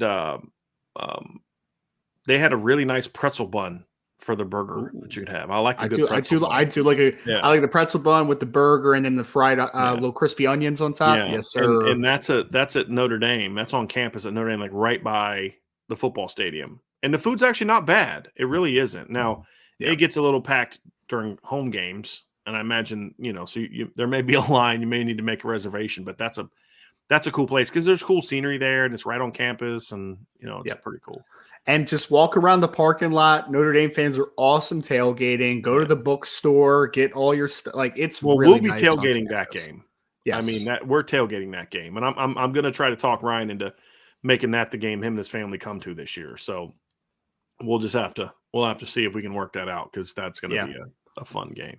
And Eric, if you have some time, man, you can get up to Chicago for a little bit. There's some cool stuff to see in Chicago, honestly. But you can visit Sean Davis, man. You can visit Sean Davis. Sean will be on campus that weekend for that game. Come on now. Yeah. Yeah. Let's get to some more here. There's really great questions so far. We got one from Joe Papiti. Thank you, Joe, for your super chat. Joe Papiti, thank you, Joe, as well. He said, 1993. My knee prints are still on the carpet praying the Boston College missed the kick. Question, any assistant coaches on the hot seat for Notre Dame? Also, thank you, Mike Bray. I'm a Blue Hen grad. Yeah, so the Delaware guy. That's where Mike Bray got his head coaching start. Hot seat? No, I don't think any of them are in the hot seat per se. I think that the D-line coach and the defensive coordinator and the offensive coordinator, the three guys that sort of have the, hey, it's time to show something here. I think that Tommy Rees of those three is the most in good position because he's recruiting very well, and so the offense had a good finish to the year. I think Golden and Washington, the problem for them is they didn't coach great this year, and they didn't recruit really very well either. And I think that's the issue there. Like Chris O'Leary, I don't think he's on the hot seat per se. He's got to step up his recruiting, though. But he's coaching really well. And so I think that's the reason why Al Golden and Al Washington are a little bit more, I'd say, seats starting to, like when you have like a heated chair, Ryan, you just kind of first turn it on and you start to feel a little bit of that warmth. I think that's where they are right now. They just turn that sucker on. It's a little bit before I'd say they're on the hot seat, in my opinion. Not quite there yet. You agree? Disagree? Yeah. I mean, just because it's also a brand new staff for the most part too, right? Like I don't think you usually just give guys 1 year to prove themselves, right? They would have to be really bad. Year a little bit. Exactly. They'd have to be really, and so we said Al Golden did not do a good enough job coaching this year to be a championship team. But there's a lot of teams that would have gladly taken the job Al Golden did this year. That's the point. It's no doubt. What's the standard? What's the metric that we're evaluating on? If it's just overall, how did he do with no context of expectations? Did a good job this year. It was solid. It was fine. It was solid. And just like players usually take a jump from year 1 to year 2, coaches can do that too, right? Especially a guy who hadn't been a coordinator for a while, And same 100%. Thing with Al Washington. He hadn't coached the D-line in a few years. I mean, he's got to shake off some of the rust from there. He'd been a linebackers coach for several years. So I'm willing to give both of them another shot. They got to prove it. They've got to get better. And there's no question. And they've got to look in the mirror and say, hey, I didn't do a good enough job here. What do I got to do better? And get it done. So That's where I'm at. Got another one from Alejandro Coronel. Alejandro, thank you again. Regarding my question from earlier about national championships, college football's worst nightmare is Notre Dame becoming a national champion again. 100%. The brand is scary when it's at the top. 100%. Agree? Well, yes, because college football doesn't want people to think that you can actually have kids go to class and not buy players and all that. They don't want people to realize that you don't have to do this to win. Yes. Right. It is okay to demand excellence because here's the thing. If Notre Dame goes on a dominant run and if the media was doing its job, and they won't, then they'd be saying, hey, how come Alabama, you're not doing this academically that they're doing? Hey, Georgia, why aren't you doing the things academically that they're doing? Why aren't your players doing this and doing that, doing this other thing? And that's something that I don't think Dabo Swinney's ever got enough credit for either. He's produced a lot of first-round draft picks who were also all academic conference players in his tenure. And he doesn't get enough credit for that, in my opinion. Christian Wilkins graduated with 2 degrees from Clemson. In 4 years, right? And like legit degrees. They weren't like BS, like, basket weaving and, underwater snorkeling. You know what I mean? Like they were like, he was getting legit degrees at Clemson. And we want to talk about that, So that's a future first round pick, Christian Wilkins, right? It's not like a fringe NFLer. Exactly. It's not Hunter Renfrow, who was a walk-on that was there for 13 years, right? I mean, this is a guy that was a 5-star, big-time recruit. No doubt. There's no doubt. Yep, and it's turned into a very good player for the Miami Dolphins, which has been awesome to see. But I agree with you, Alejandro. Again, the rest of college football does not want Notre Dame to be cool again. They don't want them to be cool again. That's why they're all, I'm telling you. Especially now with Marcus Freeman there. That's what I was going to say. There's some nervousness about Marcus Freeman being the guy at charge. There is, because you're from the outside perspective, because they're like, oh no, they got a cool coach now. Uh-oh. And let's be real about something too, right? Sports is a bandwagon sport, right? Like there's a lot of alums I know and donors that I know that Notre Dame could go 3-9 next year, and they're still going to support the program financially and in every other way because they love Tom Mendoza's not going anywhere, right? Like there's other guys like him that aren't going to go anywhere if the team loses. They're just not. They're going to always support the team. But like with anything, there's a lot of good businessmen that right now don't see Notre Dame as a good investment, and I get that. Now they're starting to more and more and more in recent years. But for a long time, they weren't. Let Notre Dame go out there and win a championship and see how many people want to get involved in this NIL business and want to be associated with Notre Dame. Like, hey, I want to start getting Notre Dame players to be repping my company. I want to start doing this. I want to start doing this. Now, all of a sudden, you're like, these Notre Dame players are making bank like everybody else is. And now it's like, hey, we're not going to give you a guarantee. But do you know what CJ Carr made last year? Right. Or Kenny Minchie or Sam Hartman or Tyler Buckner? Do you know how much he made last year? Right? Like, do you know how much Tobias Merriweather made last year during his run to the Biletnikoff? You see what I'm saying? Once that door gets kicked down, all of a sudden the bandwagon donors and the bandwagon business people, and I don't mean that disrespectfully, I'm actually looking at this from a business standpoint. Like, is that really an investment that I want to spend my money on? Is the brand quite strong enough for me to put that kind of money into it? Well, Notre Dame goes out and wins the championship with Marcus Freeman. It's the head football coach, and all of a sudden, I want a piece of that. I want to get a part of that. Well, and now all of a sudden, the money starts flowing in even more into the program. That's just human nature, and it's also smart business. Yep. Let's be real about that. Well, and I think it's a great point on the brand too. Is that, again, Notre Dame hasn't won in a long time, and their brand still stays strong, right? It's still a strong brand. If you now inject a championship into what the brand already exists, it's a wildfire, man. Like, good luck putting it out at that point. Like, it could really take off, in my opinion. So I agree with you, Alejandro. I agree with your sentiment 100%. Yeah. Greg D says, basket weaving while snorkeling is tough. Don't knock it. And it's underwater snorkeling, which makes it even tougher. So, yes. I feel like I'm not going to try that, but yes. Yeah, it's probably smart. Probably smart. I used to do underwater basket weaving, but that one gets old after a while. Yes. Here's one from Coleman Smith. From Coleman Smith, what do you think of Mike Brey retiring after this season? Who would be your pick to be the next basketball coach? I don't know enough about who would be options. I mean, obviously, the Martin Inglesby is going to be someone people mention. I don't know if he's had enough success where he's at to really warrant that. Chris Quinn, former Notre Dame guard, who's now an assistant for Miami Heat, is going to be someone that people talk about because they're Notre Dame guys. Yeah. There's also an assistant coach. I think it was Nathan Urbach, wrote a piece recently that I saw where he mentioned one of the assistant coaches for the Dallas Mavericks is a friend of Marcus Freeman's and a big Notre Dame fan and a big Notre Dame supporter. Maybe he's a guy that they look at. So I know some movers and shakers on campus that would probably push for him.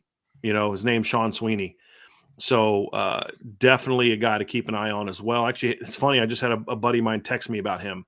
So, but yeah, he's the Mavericks are obviously a good NBA basketball team. He's one of their top assistants. And like I said, he's also someone who knows Marcus Freeman well and, would be a big pro Notre Dame guy. So you bring that kind of that NBA resume to the team. So he's a guy to keep an eye on as well. Those are just names I've seen mentioned. We don't cover basketball at Irish Breakdown. Like, we're fans of basketball at Irish Breakdown and, to Notre Dame team to a degree. Yeah. But those would be some just names that I've heard. I couldn't pretend to tell you that I know who the top targets are out there. I just don't know enough. I don't follow the game close enough to tell you who those are, but I just take people that I know and respect that do follow basketball. Those are the names that they're giving me early on. Right.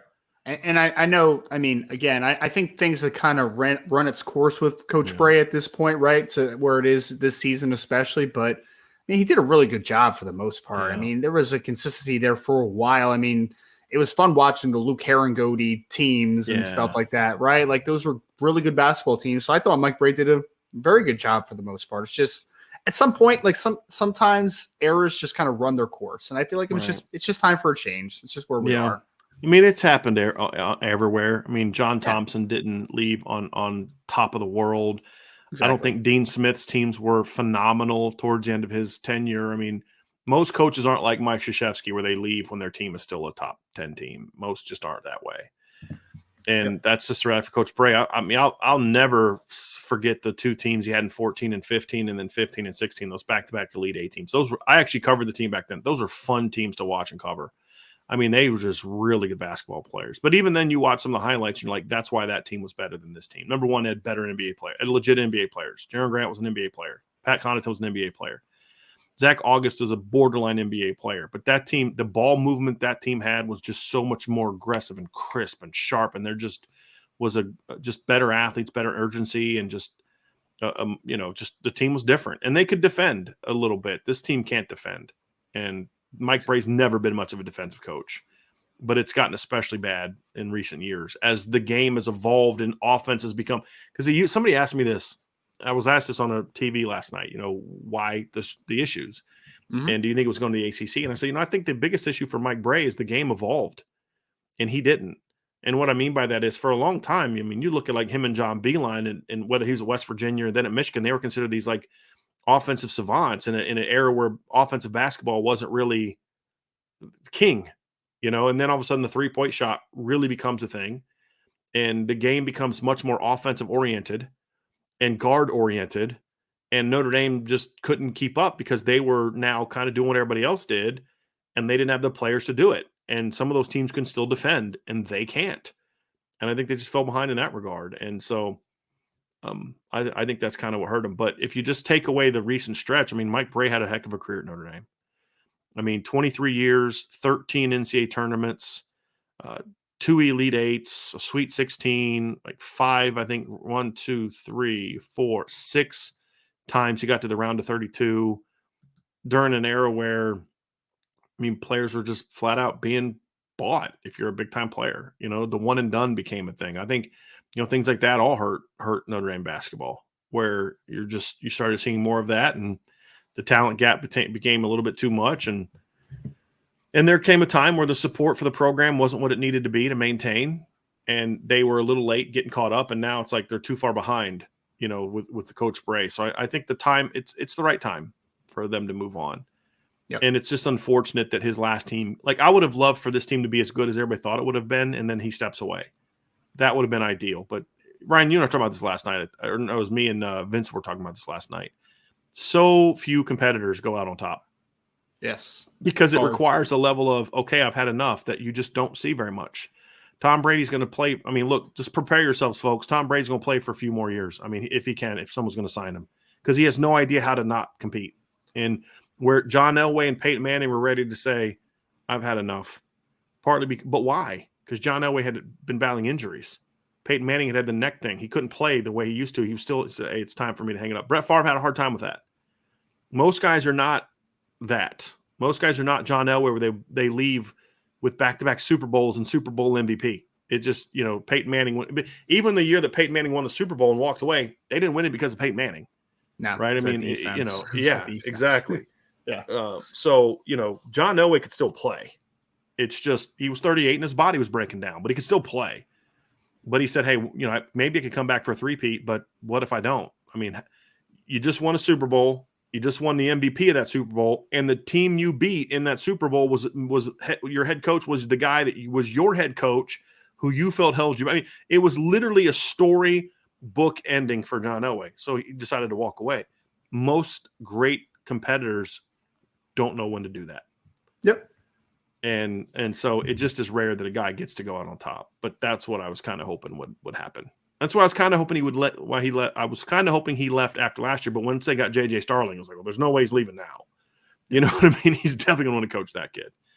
So, yeah. We got another one here from Coleman Smith.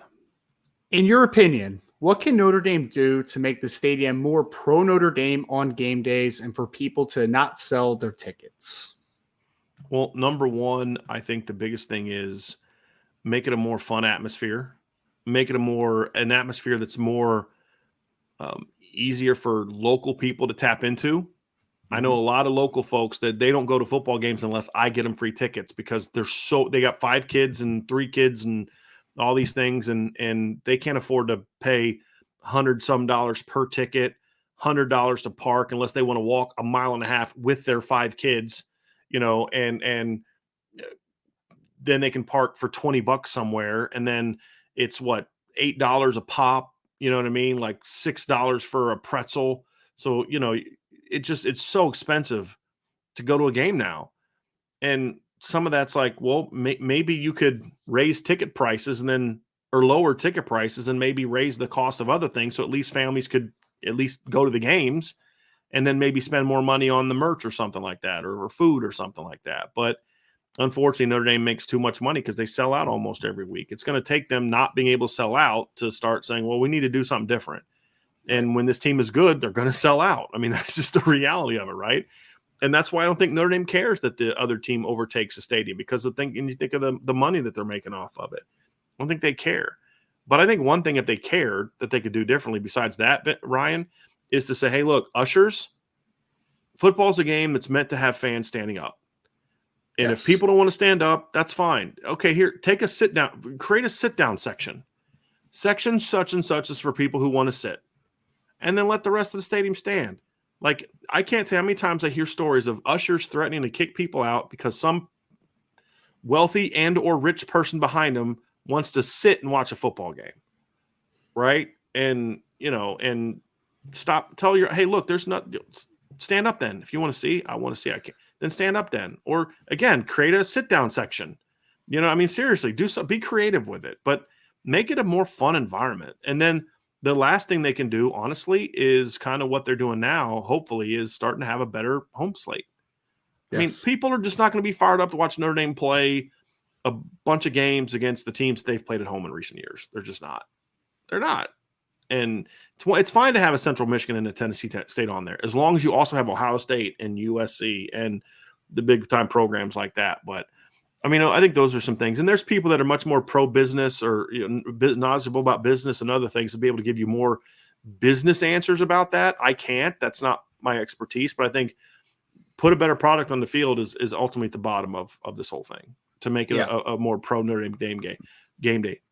And that's why I think Marcus Freeman has a chance to be that guy, Ryan, because he's a guy that's likable. I knew a lot of people that were Notre Dame fans who said, I just can't go to games. Why? Because I just can't support Brian Kelly. I'm like, but they're winning. I don't care. It's boring football. It's bad teams, and I can't support Brian Kelly. Truth. And now it's like those people love Marcus Freeman. And so it's like if he can then win at the level Brian Kelly did or beyond, and you're playing better teams, you're going to see that environment get back up there. Because Notre Dame used to have a louder stadium when there's 52,000 people or 59,000 people there. I've talked to Tim O'Malley at Irish Illustrated about that. Ask him the loudest stadium environment he'll ever be in, and he'll tell you he'll probably tell you it's 1988. I'm actually texting him right now, and I'll bet you he's going to tell me that right now that it's the loudest loudest indie game you've ever been to. I'm texting him right now.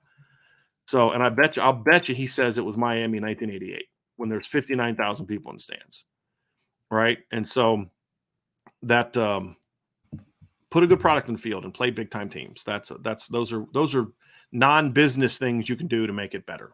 Ryan, you have any thoughts? You might know a little something about this business-wise. It was definitely the home slate was the number one thing I was thinking. It was just like, last year I'm like, cool, I'm at the Marshall game, but also Notre Dame was playing Marshall at home, like it's not the sexiest game of all time, but when you have the Ohio States, when you have the USCs, it's big time, man. Like those are the matchups that you want to have. And if Notre Dame fans sell their tickets for those two, it's like there's something wrong here, right? Like there's something very wrong. But being a guy, especially that lives 10 hours from South Bend, that has to take a plane ride in or drive 10 hours, I think the expense is a big thing that you talked about, Brian, which I agree 100% on. It's expensive to go to a game, man. The tickets are a lot, but also the food, the drinks, like it's expensive to go there. And Logan Thayer, you need about 5 more large hotels to pop up in South Bend. For one, $1,000+ for Airbnb or hotel room is just not doable for most people. Agree, Logan. Agree completely on that one. And that's why I made the comment earlier, Ryan, because this is a good point that's relevant to you in the times you've come, is like how much would you guys have had to pay if you didn't bring that RV that year for the Cincinnati game, right? Well, even that, there was like 4 of you. Even it's like a balancing act because it's so expensive to fill up an RV with diesel. But my point is, imagine if you would have had to fly to South Bend, and then get a hotel room, and that you're talking thousands of dollars, right? So the point is, you're spending a lot more no matter what. But even you'd have had to spend even more if you didn't have to fill up an RV. If you didn't come in the RV, and that's why I say you need to make it more affordable for local fans to come. Yes. And bring their kids and their families. And then, because here's the thing not enough people think about. You're not just thinking about what you're doing now, but you need to make sure that you're kind of grooming the future fans. Yep. And how many fans in this chat, I bet you there's a bunch, that when they think of how they became a Notre Dame fan, it's either A, watching Notre Dame games with their dad or mom or an uncle or someone who loved Notre Dame, or they went to a game when they were a kid with their dad or uncle or something like that. So there's a level of, you've got to groom the future fandom. as well. Tim just texted me, Miami 1988. So I was right. And so he's been in the stadium. There's 80,000 people and 59,000 people. And it was the loudest as ever. It was one with 59,000. Why? Because it was a great Notre Dame team against a great Miami team. And that's the reality of it. So I'm going to text him here in a minute, tell him that he just answered a key, very important question for me on the air. But that's the other thing too, is you don't have to worry about this as much if you make it more accessible. Notre Dame does not really, the football team's doing a better job of that. But the school kind of like built a wall around itself with the community. And they're just not, they just don't, like South Bend's not the same kind of college town that Happy Valley is, or that Norman, Oklahoma is, or and that's because of the school and their unwillingness to kind of really engage with the community and make the campus like a welcoming place for fans and families that live around the area. Like, yeah, you can go there if you're doing okay, you know, like, honestly, like for the first, I don't know, 8-9 years that I covered Notre Dame, I couldn't afford to go to a game if I didn't have a press pass. Sure. You know, it was expensive. Yeah. Well, and I think it's a great point too, Brian, because even like the further you get out, I mean, Notre Dame's a national brand, right? So you have fans everywhere around the country, right? And it's making it easier for them as well to be able to get to the game, because they're going to have to pay for money on travel. But if the stay was a little cheaper, if the game day was a little cheaper, that could kind of outweigh the costs that you already have. I mean, when I was down in San Antonio for the All-American Bowl, I literally met a bunch of, it was the Notre Dame chapter, I think, of San Antonio is what they were called. And they were all Notre Dame alums that are from San Antonio. It's like there's Notre Dame fans and alumni everywhere in the country. Make it easier for them to come to games too. Like, it's just, Hey, I just asked Tim O'Malley the question. I told you that, right? And he said Miami. He gave me his top 4. It was Miami 88, Florida State 93, Notre Dame USC 05, and then Michigan 1988. So 3 of the 4 games where he felt it was the loudest he's ever seen were games when the stadium was still only held 59,000 people. So the product that you put on the field has a role in this. And then the environment you create where it's become Notre Dame. Like if you go to Alabama, it is a normal, well, I can't use Alabama because that's just what I've told, but I'll talk about places I've been to. Michigan, it's normal everyday people. The Walmart Wolverines are what dominate that stadium. It is a for the people environment. Clemson's that way. And Ohio State is that way. Ohio State's getting a little bit more pricey than some people have complained about it, but still it's people from around the area that mostly fill up that stadium.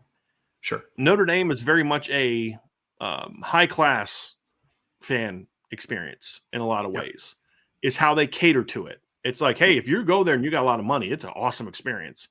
It's like if you're just some normal Joe with 3 kids, you go there and you're like, God, I just like literally spent my month's paycheck to take my kids to a freaking football game. Or a normal Joe with 2 kids from New Jersey, you know? Right. So, and it becomes, you need to talk, that guy needs to talk to his boss and ask for a raise or something like that. So, get another stipend for a baby. There you go. Yeah, you get a baby stipend. There you go. That's that's not my fault. That's your choice, not mine. Yes, that's true. I did make that choice. There you go. Super chat from, I'm not sure how to pronounce this. I just say, I said it wrong, but he kind of liked it. I said Cricky because it made him remind him of, but it's not. Right. It's Cree, I think, something like that. Cree, gotcha. Okay. So question from Cree. Thank you so much for the super chat. Did you see the tape of the 6'5" quarterback Notre Dame once in 2025? That's Antoine Hill Jr. out of the state of Georgia. I did a little bit. Yeah, he's very light arm. I was about to say, one of the first things that there was like an article on him or whatever, and someone literally said he has one of the strongest arms in the country, regardless of class, because he's a 2025 kid. Brian, this kid, I mean, he's like one of those kids that you want to be near when he throws, because I feel like that ball whistles through the air. You know, like he's got one of those Nerf Vortex arms. You know what I mean? Like he's impressive. He's very impressive. And they're starting to get in on a few quarterbacks in 2025 that are very impressive. There's some guys to keep eyes on, man, because I know everyone wants to talk about Bryce Underwood, and I get it because he's incredibly talented. But like that Antoine Hill kid can play, man. He's talented. So yeah, he's. I I dream of having that type of arm, like it's just, Mhm. I want to be able to throw a ball over a mountain and, Yeah. but country mile, whatever. He's very talented though. Antoine Hill, Yeah. no doubt. There you go. All right. We got some more. We'll come back to Coleman Smith. He's got a bunch of them. We'll come back to some of his. Let's get to somebody else here real quick. God Country Notre Dame Barbecue. Thank you for the question. Best Notre Dame team since the end of the Lou Holtz era. Who was your top two? And how does that game play out? Also, how does that team compare to the 1988 team? Is it a close game? Oh, man. So, best team since the end of the Holtz era. What was Ryan, his last year? 96? 96, yeah. That's okay. For me, it would be 05 and 2018. I think are the two best Notre Dame teams in my opinion. Not 2012. I have partialness to the 2005 team. Yeah, personally. But here's the thing: the 05 team would have won, even though the defense for the 05 team wasn't that great, because the 05 team could score, and the 2018 team at the end of the day could not. Yes. It would have been a close game because that defense would have given Brady Quinn some problems. Just speak like they gave everybody else some problems. That pass rush would have had some success at times. At the end of the day, I don't think Troy Pride and Julian Love would have been able to run with Mo Stovall and Jeff Samardzija for 60 minutes and with Anthony Fasano. And they'd have scored enough to win. And I know Love and Troy Pride were both very good players at Notre Dame. Yeah. But they're also smaller corners too, right? So going against 6'5" and 6'5" would not have been the easiest assignment in the world. Clemson had some big kids, but they were speed guys.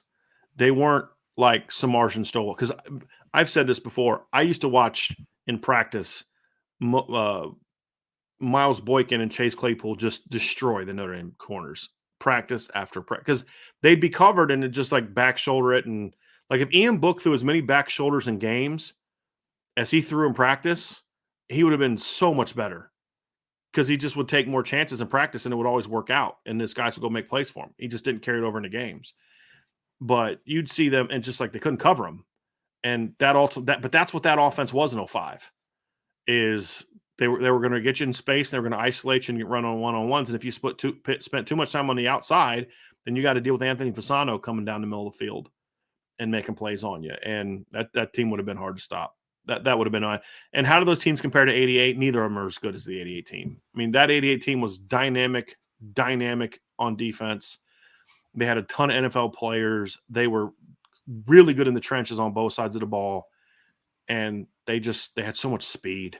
I mean, they had way more speed than either one of those two teams. I mean, you were so loaded at running back that you felt you were justified in putting Ricky Waters at wide receiver. I mean, think about that. A future Pro Bowl running back that ran for 10,000 yards. Borderline Hall of Fame running back in the NFL. Right, exactly. Exactly. Yeah. And he couldn't crack the running back rotation until year 3 of his career. You know, Wild, I mean, that 88 team was just so complete.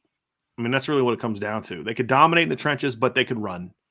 Yeah. And that's the thing that has separated that team from some other teams that had great lines is they had so much speed on both sides of the ball. I mean, Michael Stonebreaker was a fast linebacker, man. Andre Jones, the late Andre Jones, who was TJ Jones's dad, was a pretty athletic edge player. But you had Stanson Magala could fly. Todd Light could run. He was an elite NFL player. Pat Terrell played in the NFL for a long time. He could run. Rocket Ismail was the most explosive player in college football at the time. When you're on an offensive football team and Ricky Waters is not your best athlete, you're freaking nasty when it comes to athleticism and skill. And he wasn't. And you could even argue, I've had people argue this with me. I don't agree with it. I think Ricky was the second best offensive weapon on that team. Tony but Rice. I've had not quarterback. Gotcha. Rocket was number one to me. I've had people argue that Tony Brooks was better than Ricky Waters. He just got in a little bit more trouble. And I was like, I can't go with you there, but I get where you're coming from. But the fact it's even a conversation, and then you throw in the dynamic ability of Tony Rice, and you say, okay, that starts getting pretty nasty, right? Stonebreaker is still the best name ever for a defensive player of all time. Well, that team had some great names. I mean, Ricky Waters, Tony Rice, Rocket Ismail, Michael Stonebreaker, Todd Light. You know what I mean? Like they had some great Chris Zorich, right? I mean, that's some great names. And we all talk about Zorich and Frank Stamps, but like George Boo Williams, when he was eligible in that year, he was really good. mean, he's the guy that had if you go back and look at that 2-point conversion, and they talked about this in that one documentary, George Williams getting in Steve Walsh's face on that 2-point conversion is a big reason that ball got sailed and floated and got broken up by Pat Terrell, because he was open initially, but he couldn't throw that thing on the line because George Williams just bowled through and got in his face. So that team was loaded, absolutely loaded. So great question. That was a great question. From Scott L. How does the size of the Notre Dame staff compare to the staff sizes of Georgia, Alabama, and Clemson? Not as big as Georgia now. I'm not familiar with the size of Clemson's back office. I'm not sure either. It's not as big as Georgia and Alabama.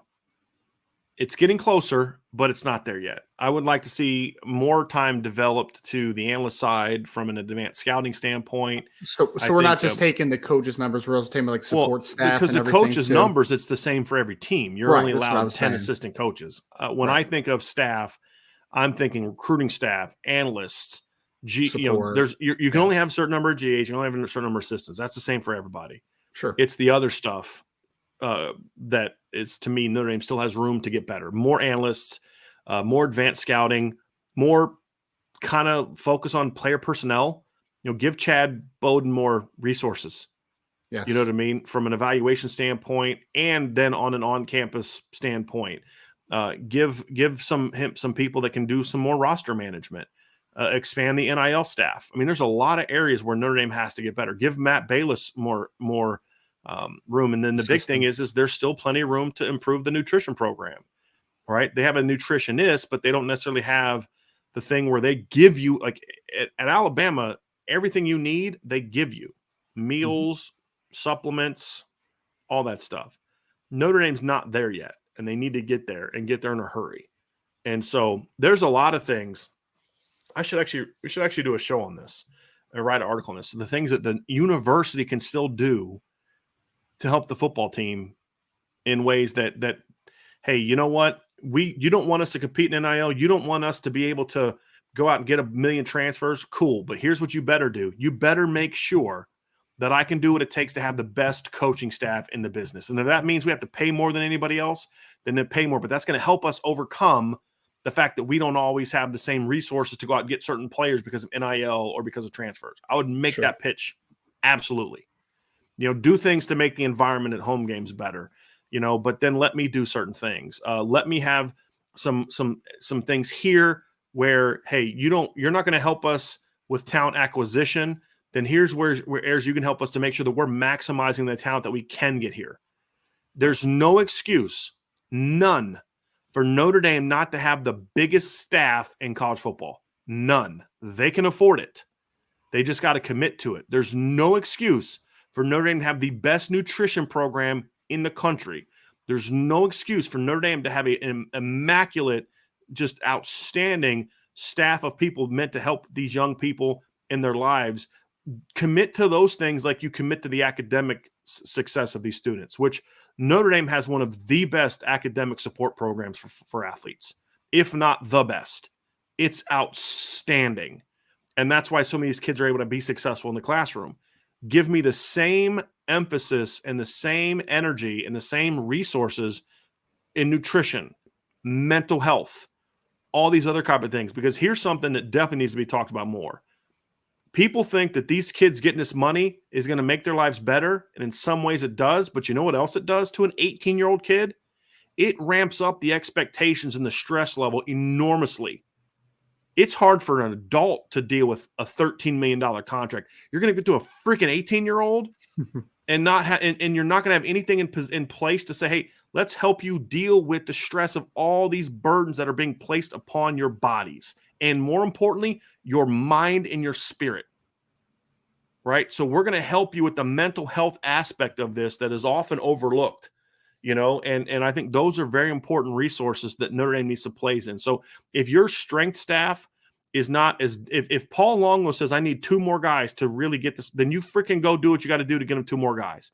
If Marcus Freeman comes to an institution and says, hey, I need 2 more people here in roster management.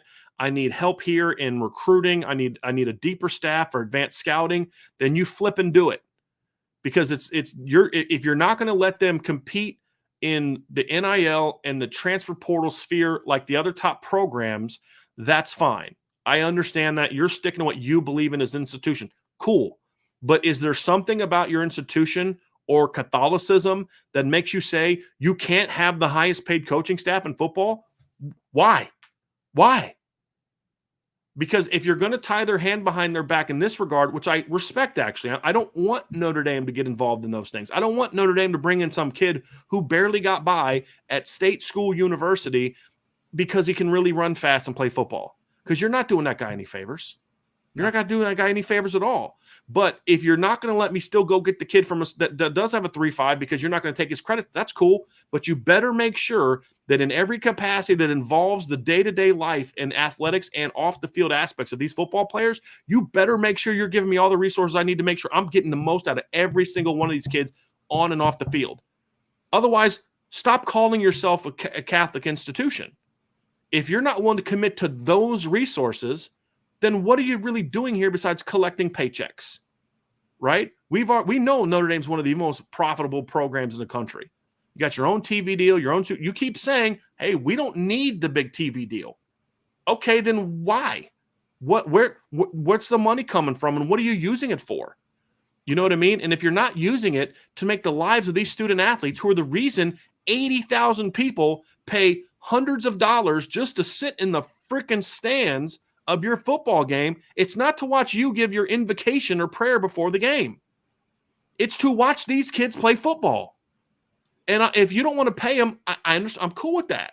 But what you better freaking do is make sure that you're investing money in all the resources they need to become the very best versions of themselves in every single capacity.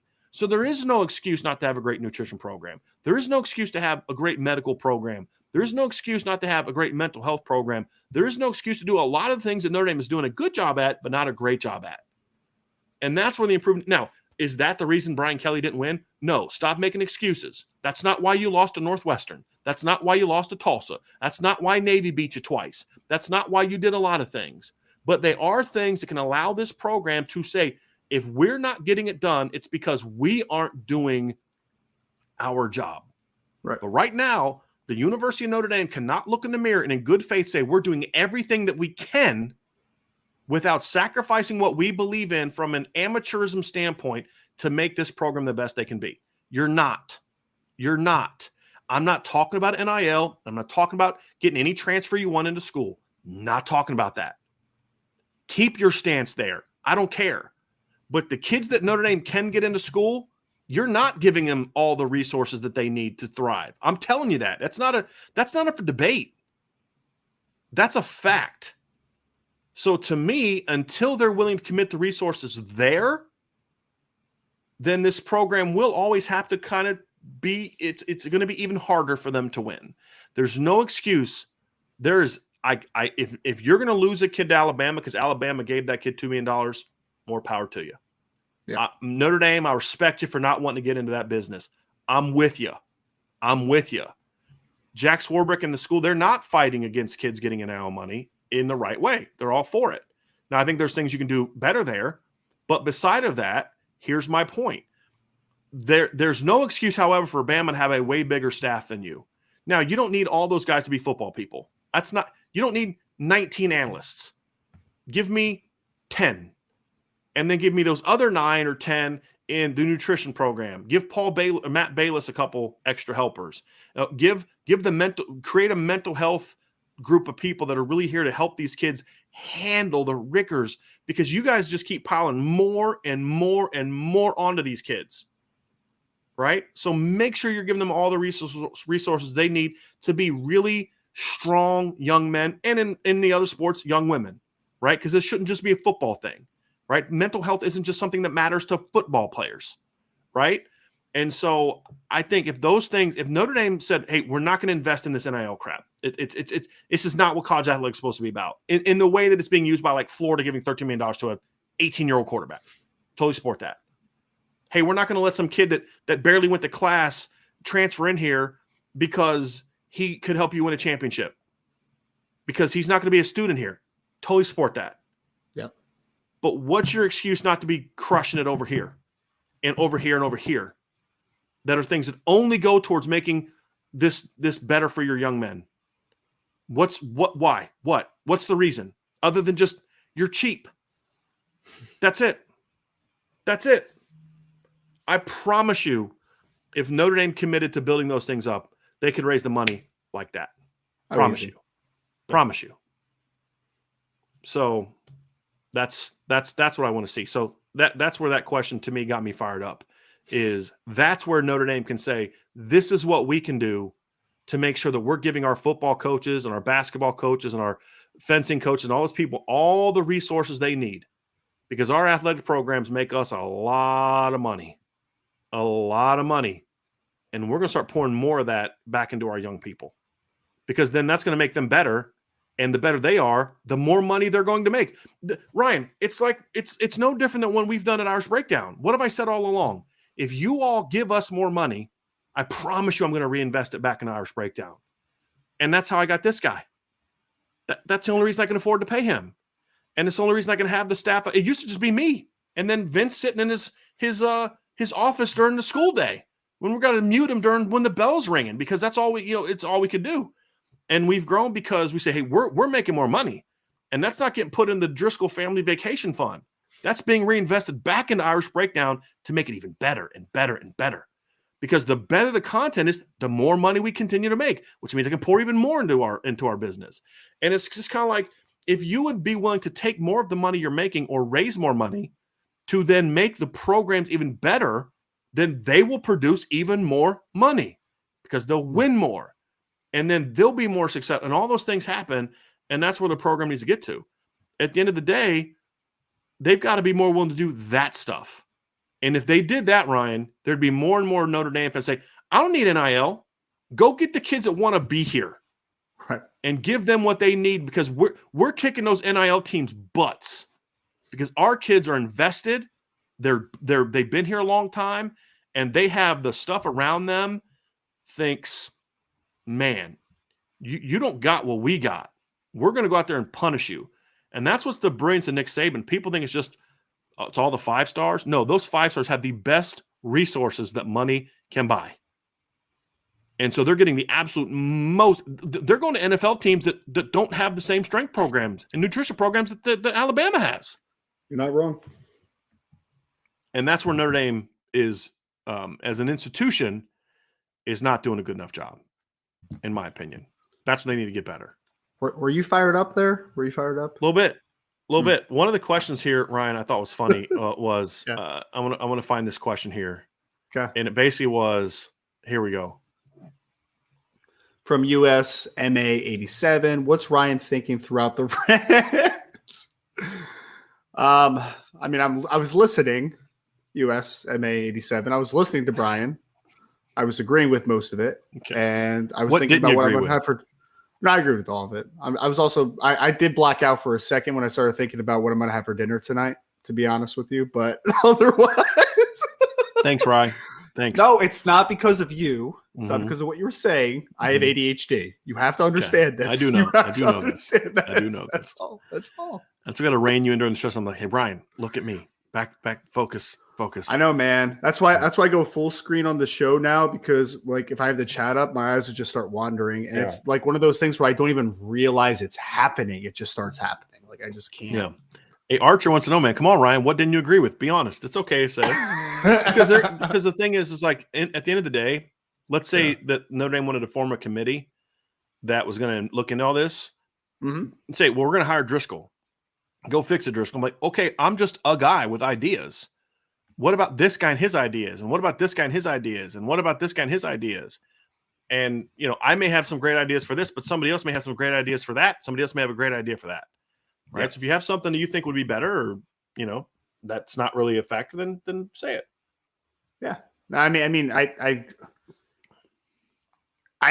agree that I don't think there's any excuse if you're not going to play, because I agree. I mean, I have been fully on board with, I don't want to play the handout game, right? Like I don't want to play that game, but if you're not going to play that game, you have to win in other areas, right? Like you have to help in other areas. I agree 100% on that sense, right? Like there should be no reason that Notre Dame doesn't have the best resources in the country. Right. It doesn't. And also it's unfair to the kids, right? Because the kids, and again, there's a nuanced conversation, right? But the kids sacrifice, and we know some kids in the 2023 class, for instance, that sacrificed the handout to come to Notre Dame. Big handouts. Big handout. And I think that you should reward those kids for saying no to that by reinvesting in them when they get on campus, right? They invested in you. They bet on you because of what you can give to them. So give it to them, right? Like, I want the guys that have been offered all that money to have every possibility to be the best version of themselves, right? Because they did sacrifice a little bit of something. And I think that it's a necessity at this point, right? Like, I don't even think it should be I don't think that this should be much of a conversation, honestly. Like, it should be expected at this point that, like, hey, if I'm not going to get the compensation on the front that some other schools are trying to entice with, I should at least get the resources here to be the best version of myself. I mean, because why do kids come to Notre Dame? They come to Notre Dame to be the best version of themselves. That's right? the promise Notre Dame makes. Exactly. We're going to make you the best young man you can be. Best young man. That's not just football academic. Player. Yeah, it's not, exactly. And it's not just spiritual. Mm-hmm. You're not giving them the best resources to be the best athletes they can be. You're not. Right. Pretty good, but not enough. Exactly. And this was a great comment. Bill Walsh said Ryan was thinking about how to get a little more of that reinvestment money. So he has. I can assure you he has. So, yeah, it's just fun. Some of these responses to that are really, really classic. Let's get back up here. I just need people to stop picking on the guy with ADHD, okay? I'm fully putting it out there, all right? I don't need to be teased. Irish Breakdown needs a mental health director now. From Coleman Smith. Would you move Marist Loifau to Viper given his play style? If not, why? I have mixed feelings on it, Coleman. I mean, slightly, because I'm waiting to see where Notre Dame is definitely going, right? If Notre Dame is, because we've talked about, hey, are they going to work more toward a 3-3, right? Are they going to work more towards are they going to stick with the 4-2-5 out of 4-3 personnel? Like, there's nuances to this conversation because I'm not 100% sure what the direction is. The one thing I do agree with, though, is that Marist Loifau to Viper in not a huge volume, but at times makes sense to me just because I think that you can simplify things a ton at that point, right? Like, Marist, just go, man. You don't have to worry about reading and reacting. Like, just go. Go that way as fast as you possibly can and be an athlete. If Marist Loifau does that, I think he can still be a good football player. It's just the instincts have not been there for him, right? So in a vacuum, I agree with it, but also I need to 100% understand where is the defense going, right? Because that will change. That could change the answer a little bit. Like, I don't want Marist Loifau. Well, I shouldn't say I don't want him to, but I wouldn't want him to be a Viper if they're running a 3-3 stack a ton, right? Because you're still going to come along with the same issues. Like, then he's the will again. Yes, exactly. Right. Like, it doesn't help him, right? I'm all for trying to help these players, going back to the helping the players thing, right? Like, I want Marist Loifau to be successful. So I want to put him in the best possible position for him to help the football team. I do think that is, at times, an on-ball player that just goes. Don't have to read and react. Don't have to work on the second level. Just use your God-given athleticism and length. I think that can help him. But again, I'm not really 100% sure on what the full direction is Notre Dame's going. We've speculated on it. There's some things we believe in it. But is it still a 4-2-5 heavy team? Is it a 3-3 team? I think there's a lot of things that need to be answered for that to give you a 100% answer for me. Yeah. I think for me, Ryan, it's just he's not a every down Viper. He's not setting the edge a million times. He's 235 pounds. Yeah. Like, yeah, exactly. If he doesn't become a more consistent execution guy, because here's the thing, like, the light may go on for Marist the way it did for Asmar Ballons last year. And if he does, he's going to be excellent. He'll be even more productive than Asmar was, who had 70 tackles and 10 tackles for loss. I mean, Marist Loifau at the will, if the light went on and he was disciplined, is a 10 to 13 tackle for loss guy. I mean, that's just the nature of the defense and his athleticism. Yeah. And the NFL will love him because of the talent he has. Yes. But the athleticism that he has is the way I would say it. Yeah. But I can't bank on that anymore. Right? It's he's got to show me. But the answer right now is if he's the same guy he was, he's a niche player, he's a role player, he's a nickel guy, he's a package guy. He's not an every down player anywhere. And that's the Dime problem. player. Yeah, right. That's the problem, is he just can't be that. And unfortunately, but honestly, if you find a will that can be a really good football player for you, though, and Maris is relegated to a really good special teamer and then a situational player, it's not the worst thing in the world, right? I mean, you could still use him for him to be a successful football player. I'm not giving up on Maris. It's just there needs that light switch needs to come on soon, or else it's just he's a simplified role guy, but that's all he is. Yeah, I mean, here's the thing. I look at what Maris did this year, and I say, we missed on that because we both thought he was going to be a really good player this year. Sure, but so when you miss on a guy, you got to look back and say, why did I miss? What was the reason for the miss? And for me, Ryan, there's nothing he did this year that makes me doubt what I thought about his athleticism and his length and his potential. Yeah. It's all, he's not a natural football player. He just doesn't show instincts as a football player. And then you just got to figure out, okay, why? What can I do to get him there? And if you can, great. If not, then you've just got to find a niche, because you got to find a way to use that athleticism some way, somehow. Yes. You have to. Well, Brian, I think the first drive of the bowl game was the greatest example, right? He actually made, and people don't talk about this, Maris made a great play on a screen early in that game, working inside out and tackling a guy for a loss in that game, or right at the line of scrimmage. Made a great play.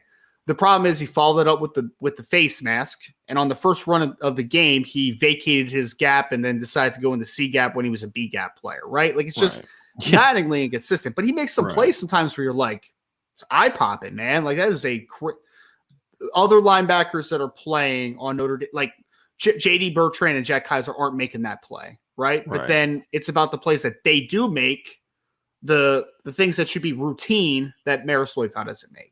Like, he hits the home runs, he doesn't hit the singles or the doubles. That's just where it is for me. Right. And that's why he's just right now not a good football player, even though he's a talented or at least athletic football player.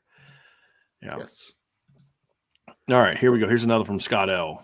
Scott L, what 3 things could Notre Dame be doing better off the field to win more games? Guess we kind of talked about that. Yeah. I think we just kind of got through that. Rob Osgood, here's one. Good question, Scott L. We just you got it out of us in your first question, because he's the one that asked about the staffs. From Rob, question: how far out do coaches look for recruiting? Like 2 years out, meaning planning for the future? I know it takes time to build what you want, but curious about the planning process. I mean they're like 3 years out now. I mean, the 24 class is currently what they're working on, but they've actually handed out at least 1 or 2 offers to 26 kids. Yes, there's a couple 2026, and then the 2023 class. I mean, it was January of last year, so you're still,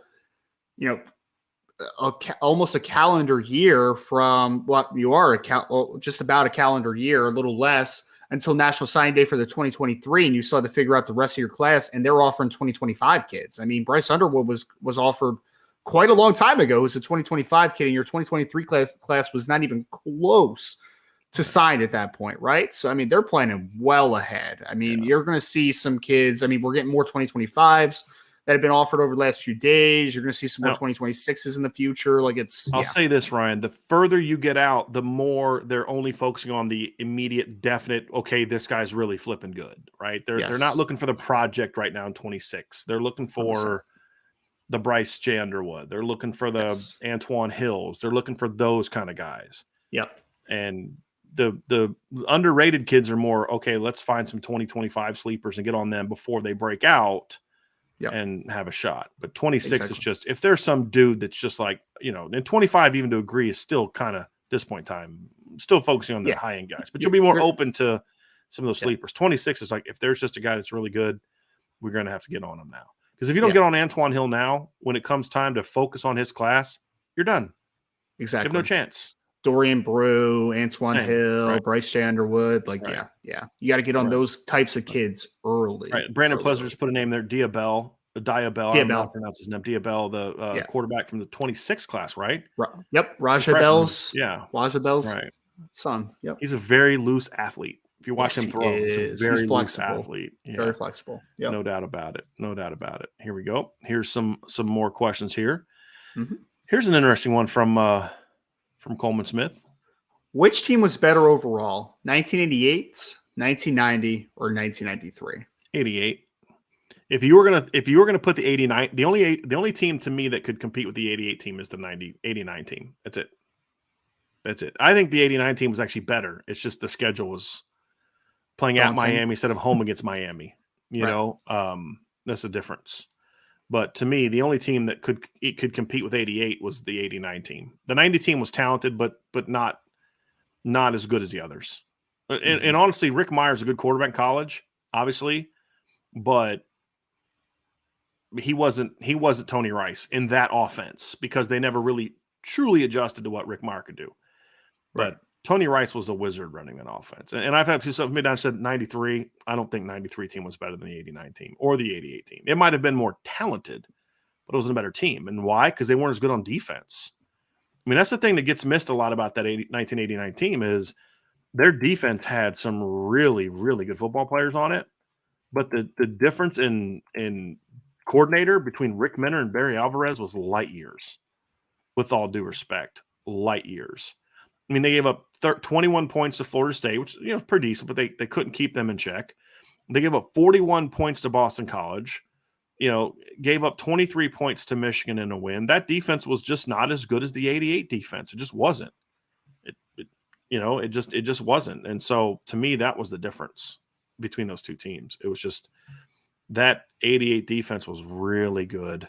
Really good. And the 89 defense was pretty darn good as well. The 93 team had some great players on defense. I don't think they had the same talent on offense that the 88 and 89 team had. I don't think that they did. So that's the difference. And somebody else said this, the 92 team was more talented than the 93 team. It wasn't a better team than the 93 team. It's just more talented. But the 93 team was a better team, in my opinion. So that's my stance on it. But the 89 team was outstanding. And just they had to play the champs on the road. And and that was the difference. But they could have beat anybody else that year and would have beat Miami on a neutral field, in my opinion. So yeah. That team was really good. Really good. All right. So let's get to some more here real quick. Mailbag from Brian Hockney. Thank you, Brian. Where do we stand with Irish legacy 2024 wide receiver Emmett Mosley? Do they see him as a wide receiver or a defensive receiver? Back? Yes, receiver. I was going to say he was offered as a receiver. It's where they are targeting him. Still being recruited as one, correct? Yes. And he is.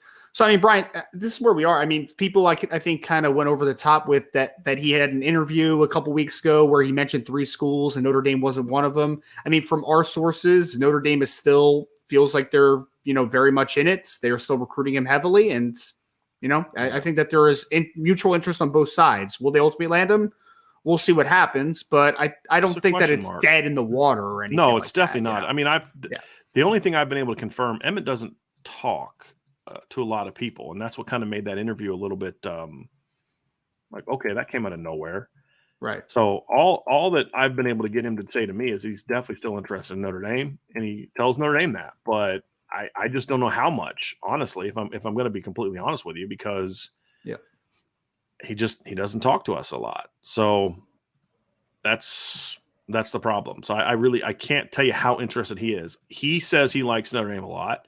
Notre Dame feels they're in it with him, but Notre Dame doesn't feel like he's a lock at all. Yes. They know they got to recruit him, and they know that there's work to do there. So they're putting in the work. We'll just see if it pays off. That's Notre Dame has one positive is that if they don't, unfortunately, right, Notre Dame's in decent position with a few really talented wide receivers in 2024. So the board's very talented. I think he's really good. I like him a lot more than you do. I think so. I do. Yeah.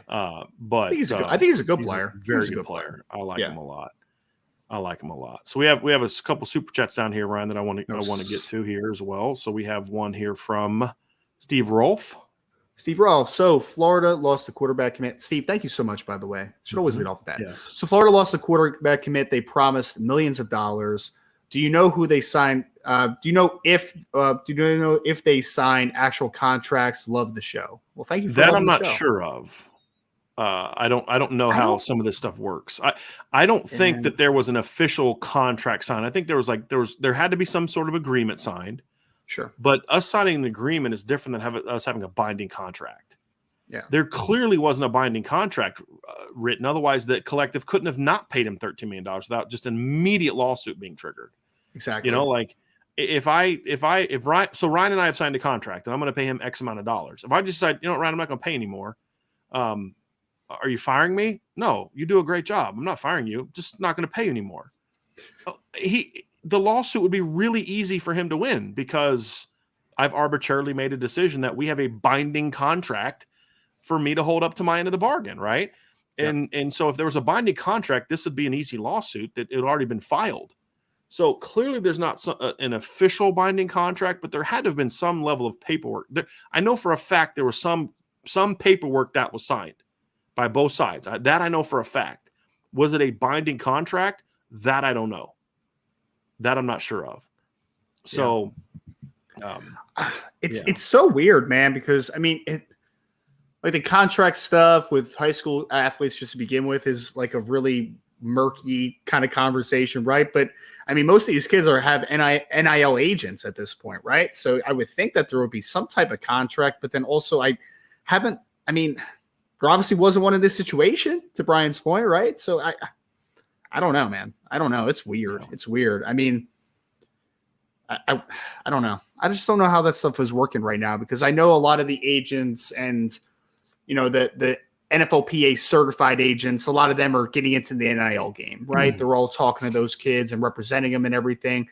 But contracts in those types of situations are just so odd. Like it's just such an odd structure, right? And I just don't know how it's working, to be honest, right now, because to your point, Brian, like there wasn't an agreement. I mean, maybe there was an agreement, but there wasn't a contract. There was an agreement. That I know for a fact, because one of the things that I was told was a holdup is there was an error in the contract that hurt Florida that caused them to have to give, like, I think it was like more money to the agent or something like that they didn't want to have to pay. That's one of the things that I'd heard was part of the issue. Oh, the agent's getting like a plus on the contract? There was something where the cut would have been greater or something probably like that. 3% or something. I don't remember what it was specifically, but it was just like, and there, so the Florida, the contract that Florida drew up that there was an error and they wanted to get out of that. And of course the agent's like, well, no, you signed it. It's like, give me my money. Because you're an idiot doesn't make I shouldn't be punished because you're an idiot. You know what I mean? Sure. And don't do your job well. You know, like if you and I signed a binding contract, hey Ryan, I accidentally put the decimal in the wrong spot. There's one too many zeros. You're gonna be like, oh, well, sorry, we both signed it. You know what I mean? Like that's funny. You know, that's funny. So, but that's kind of part of the deal too. So I know that there was something signed. I just don't know if it was a binding contract or some sort of promissory thing that's not binding. I don't know the answer to that. I think there was some level of paperwork that was signed. I will say this. I think there's two lessons that you take from this, though. It's one, don't promise you something that you can't keep from the college perspective, right? And then also on the other side, it's like agents, make sure it's a binding contract, right? Like at this point. So there's a couple lessons we could take from this one. Yeah, there's a million lessons. And here's the other thing. A 18-year-old high school quarterback is not worth $13 million. Well, that's, yes. I would hope that would be assumed at this point. Yes. But yeah. Here we go. From Joe Papiti, NIL question. I'm still trying to wrap my mind around it. Is it a binding contract? Aren't these minors who can't sign a contract? Please explain. So the minors part is, it depends if they're 18 or not. If some of these kids are 18 years old, I believe Jaden Rashad is 18 years old, so he can sign the contract. But if there are minors, then it just means they either need to have a parent or an agent sign it on their behalf. I was going to say representative. And so then you're going to pay the representative who then disperses the money to the minor. Yes. Essentially is how it works. So you can either have a parent sign it as the guardian, legal guardian, or a legal guardian, or have it's paid to the agent's firm, and then the agent has a contract with the family, and then they will give them, 90% of whatever the contract is or something like that. Right. It'd be that kind of thing. So a minor can't represent himself. That's why there are NIL agents, right? Like that's why that they are doing all that on their behalf. Yep. Right. Joe Papiti with another one. He says it's the final one, but hey, Joe, look, keep coming, man. Give us some more, man. We're not going to say no. Final one. Shout out to my girl and fellow Blue Hen alum, Kayla Miller, on being named the NIL Athletes Marketing Manager. Go Irish, go IB Nation. Yeah. Thank you for that, Joe. I still don't know exactly what her job is, but I will say something else too. If Notre Dame says, Jack Swarbrick has said they're all about NIL for kids that are here already. Mm-hmm. Again, if you say you support that, then you should do everything you can legally do to make sure that your NIL program is the best in college football. Yep. 100%. That's another thing. Like, hey, look, we're not going to entice you to get here, but the kids that are here and doing the work, we're going to do everything possible to make sure they're getting as much money as they can through the legal channels. And that's absolutely something they should be embracing. 100%. No doubt. Now, the thing is, schools can't do that. I don't believe that Notre Dame can have someone, they can hire someone. Caleb Miller gets in to say, hey, I want you to call every business in South Bend and promote deals. I don't think they can do that. I don't think that's legal. I don't think it is. But so there's certain limitations that they can do. Mm-hmm. But with whatever they can do, they need to be doing everything they can to facilitate that. Say, hey, look, we're not going to pay you a dime to come here. But if you come here and you do what you need to do, trust me, it's going to be worth your while. I mean, I think it's a massive step, just the fact that you have someone in that position now that at least you're showing that you are advocating for helping, right? Like that's a big step. I don't know exactly what our responsibilities are, what the result will be. Like nobody does at this point, right. But I do think it's a positive step. The fact that like you understand that like you need to do something, right? Like you can't just kind of sit on your hands a little bit and just. Right. Move in silence here. Like you have to make some moves and have to advocate for the athletes. So I like the thought of it. It's just I want to see what the actual outcome is for it. You know what I mean? So right. It's going to be interesting. Here we got another one here, Mr. Roberts. Let's go. Oh, I thought you were going to say it was Mr. Rapidi again. Oh, Jordan Mr. Schreiber, who was more responsible for the offense not performing in the Ohio State and Marshall and Stanford games, Tommy Rees or Marcus Freeman? When did Marcus Freeman finally set Tommy Rees loose? I mean, he never set him loose. Who's responsible for it? Tommy Rees, Marcus Freeman, Harry Heastan, Chancey Stuckey, Dylan McCullough, it should be a collaborative effort. Jared Patterson. I mean, not Jared Patterson. He didn't play. Joe Walt, Zach. I mean, everybody's part of it. Like we get in this thing like, I have a buddy of mine. Who do you blame for such and such happening? Every time they're naming a recruit, who do you blame for that? I don't blame anybody for that. The kid picked another school. Like stuff happens. Not everything is like, who do I blame for this? Who's more responsible? Everyone involved with the offense, and the head coach ultimately is the responsible for everything. So all of them. When did he turn them loose? I don't know that he had ever turned them loose. I don't think he ever held them back. I think Marcus Freeman was very honest that the first game of the year he was much more involved in. We wanted a certain type of game plan, but they still threw the ball deep. They just didn't complete them. Several they times. Get time. I mean, they threw 5 deep balls, I think, in that game, and 3 more they called that the quarterback didn't get off because he got hit. Right? So, I mean, execution was their problem, not the head coach holding the OC back, right? And they didn't have all their horses in that game. You didn't have Jared Patterson. Some guys were a little banged up and things like that. You didn't have Deion Colsey and Tobias Merriweather and all those guys. So, who's to blame? Everybody. I mean, football's a team game. Everybody's responsible for losing. So let's say the Buccaneers would have come back and pulled off a crazy upset and beat the Cowboys. Yes. By 3. Say, well, who's to blame? The PAT kicker for missing 4 extra points. Well, that's easy, but how about the defense giving up 28 second half points, or the offense not getting first downs, or everybody's responsible for you losing games. And that's end of the day, that's where it needs to be. We haven't talked about that. How wild is it that there's a professional kicker that missed 4 extra points in one game? It's the craziest thing I've ever seen in my life. Never seen it. And he was good this year too. Like he had a good year. It's like it gets in your head. I did see that clip where CeeDee Lamb went up to him after like one of the later missed kicks, and he's like, "Bro, we got your back." I mean, because that's an easy time to revolt and turn on your kicker, man. It's just like, this guy's not a real athlete. He's not a real football player, but no, they had it. So hopefully he gets it back, because I don't want this to be like, I'm being serious. I don't want this to turn into like a Rick Ankiel, Chuck Knobloch situation. Sure. Where it just gets the yips.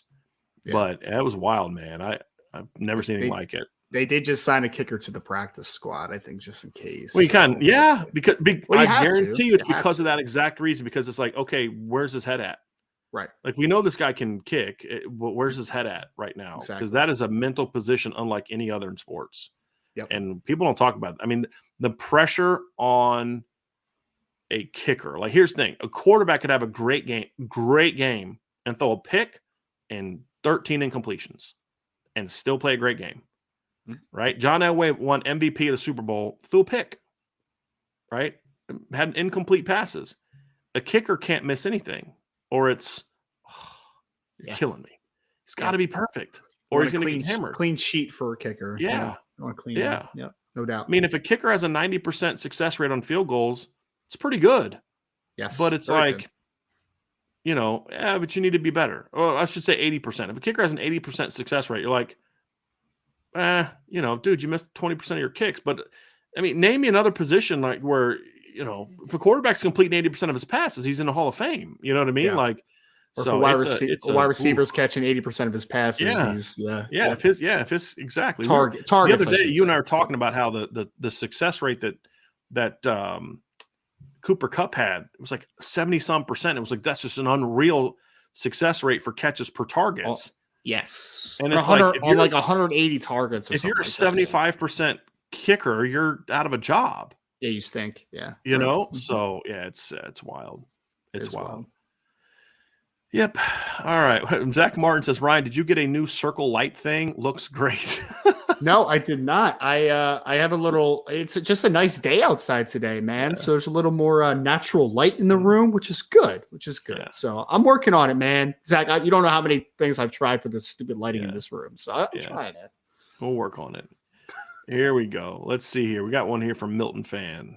Milton Fan, what are some program changes Marcus Freeman has made or is making that you like? I mean, recruiting, right? We've talked a lot about that, though. It's like he's changed the emphasis on recruiting, right? It's no longer these areas we're good in and we're just going to kill these Catholic schools in these certain areas. It's like, hey, no, man, let's get down in Texas a little bit, right? Let's start looking at some public school kids that can be good, that could do well at Notre Dame with the supports that we have in place, right? Like, you're changing the emphasis, and I think the grinding as far as the recruiting from a full staff perspective, right? Like, so I mean, the immediate thing I think of is that Marcus Freeman is a grinder on the recruiting trail. He demands everyone around him to be grinders, and he's also changing what a Notre Dame fit can look like, right? Mm-hmm. Who can we target that is a good student and a good athlete, might need some supports in place, but we'll give them the support because we're Notre Dame and we have the academic support in place. So I think the recruiting side is one initially that pops up to me, Brian, that like Marcus Freeman has changed pretty substantially in a short amount of time. Well, big thing for me, Ryan, is he's changed the expectations and there's no excuse making anymore. I mean, he had a million excuses he could have used this year and he never did. I mean, think about this. Brian Kelly was complaining about how young his team was before the season started in 2021. They had a fifth-year starter at quarterback. They had a sixth-year senior at right guard. They had a fifth-year senior at right tackle. They had a senior at center. They had a junior at left tackle. They had all of them. I mean, the only young guys they had were your left tackle and your tight end. You had a senior at wide receiver. I mean, you were a veteran, a fifth-year senior in the slot. You're a very veteran team. Your defense was just as old, and you kept complaining about how young you are. Did you once hear Marcus Freeman talk about how young they were on offense going to the ballgame? They started 8 freaking sophomores, true sophomores, 8. And you never once said, you never heard him once say, well, you never had set up for failure. Hey, look, if we fail, just so you know, it's because how young we are. Never once heard that. Never once. The built-in excuses went down with a quarterback who hadn't played in 3 months. But they never tamped down expectations for Tyler Buckner like that. Now they didn't also come out and say Tyler's going to throw for 500. They didn't do that. But it's like, hey guys, just be patient. He's going to make mistakes. You may say that after the fact. Hey, look, he made some mistakes. You got to get better at. But it wasn't like, well, he hasn't played in 3 months. You guys know that, right? And they had those would have all been legitimate excuses. He never used them. So the whole making excuses for why you don't succeed, sometimes even before you don't succeed, that's gone too. So, and I think that's raised the standard of expectation. Hey, this isn't good enough. And so we're going to go out and get it done. And I think that's something that's changed a lot, in my opinion, as well. It's pretty refreshing to see someone that doesn't make a lot of excuses for things not going their way, right? It's like, I mean, honestly, and I say that in jest and I'm throwing shade, right? But it also is really refreshing. It really is, because I mean, in order to get better, you just gotta kind of, take the punches and keep moving, man. Like, I don't want to feel sorry for myself. I don't want built-in excuses. I want to keep growing. And I think I think there's a growth mindset behind the program right now, which is very refreshing. Absolutely agree. And I'll say this, another program change he made that I like a lot is he brought Harry Easton back. Yes. That's a program change I like. And I'll tell you what, he did a really good job with offensive staff. Like, I know the offense struggled this year and people are going to look, but the coaching on offense, I thought this year, like from the assistant coach standpoint, looked really good. It took a huge uptick. Yes. Yeah. And we didn't hear him. At what point in time this year did Marcus Freeman blame the fact that he had a backup quarterback playing all year on why they didn't win? I don't remember him saying that. I don't either. I don't. And he could have. It's a built-in excuse if he wanted it. Yeah, when did we ever hear him talk about how hindered the offense was because they didn't have Avery Davis? Right. When did you ever have – and I know they think highly of Avery Davis, but when did you ever hear them use it as an excuse for why they weren't successful? When did you ever hear Tommy Rees use that as an excuse? Now, they would mention, hey, Avery's out. We got to have some guys step up, right? And that he was a very important piece of what we do, and we're going to miss him like crazy. That's not what I'm talking about. They said all those things, and they should have, and they did.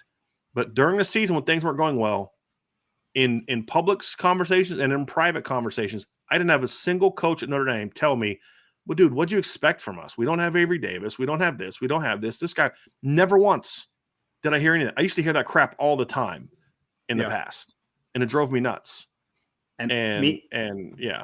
Meanwhile, we have a certain SEC coach that has a $90 million buyout that is talking about his backup quarterback that was actually a starter to begin the year, but that's a reason that they can't win a football game, right? So, Why you got to throw shade at Jimbo?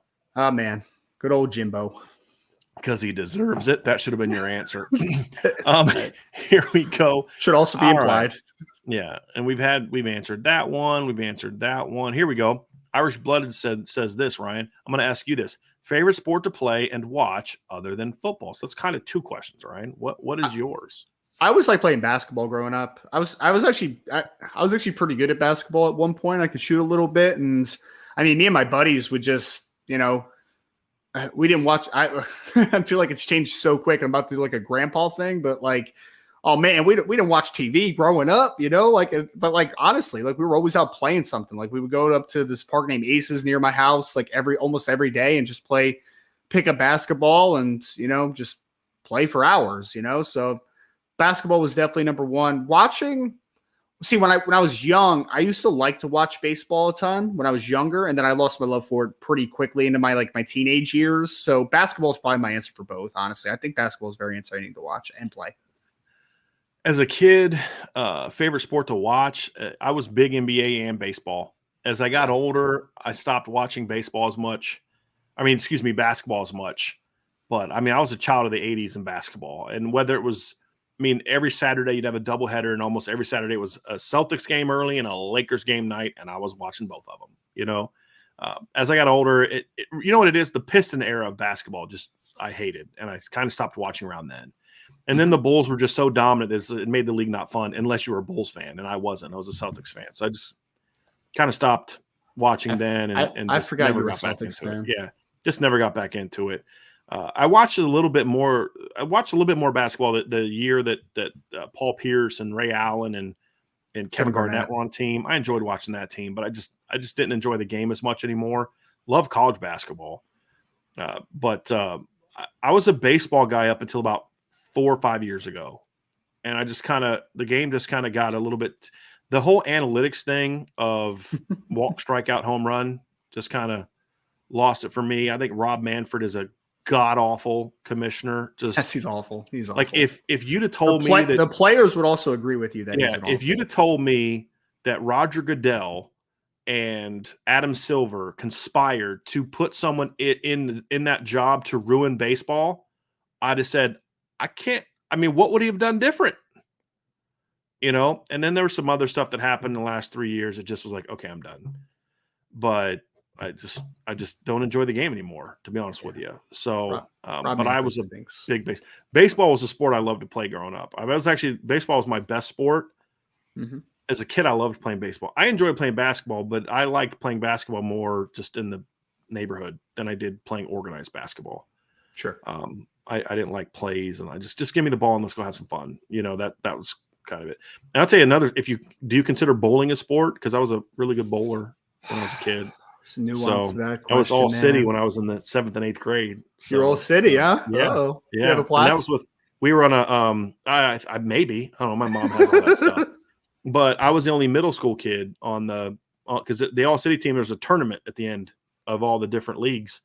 The leagues were basically the alleys, the bowling alleys. And I think it was only middle schooler on that. So I stopped bowling after the 8th grade. I joined a league with my wife and my in-laws when we lived in Colorado.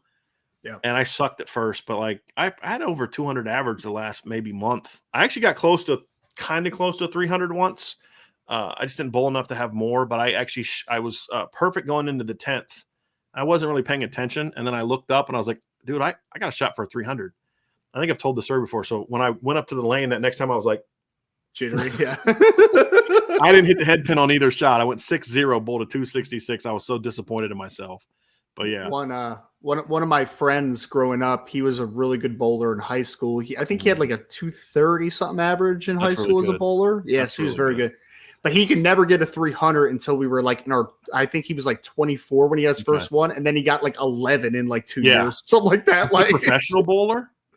No, those numbers, you'd think he'd be a pro bowler, man. Those are insane numbers. He just kind of messes around with it now. So yeah.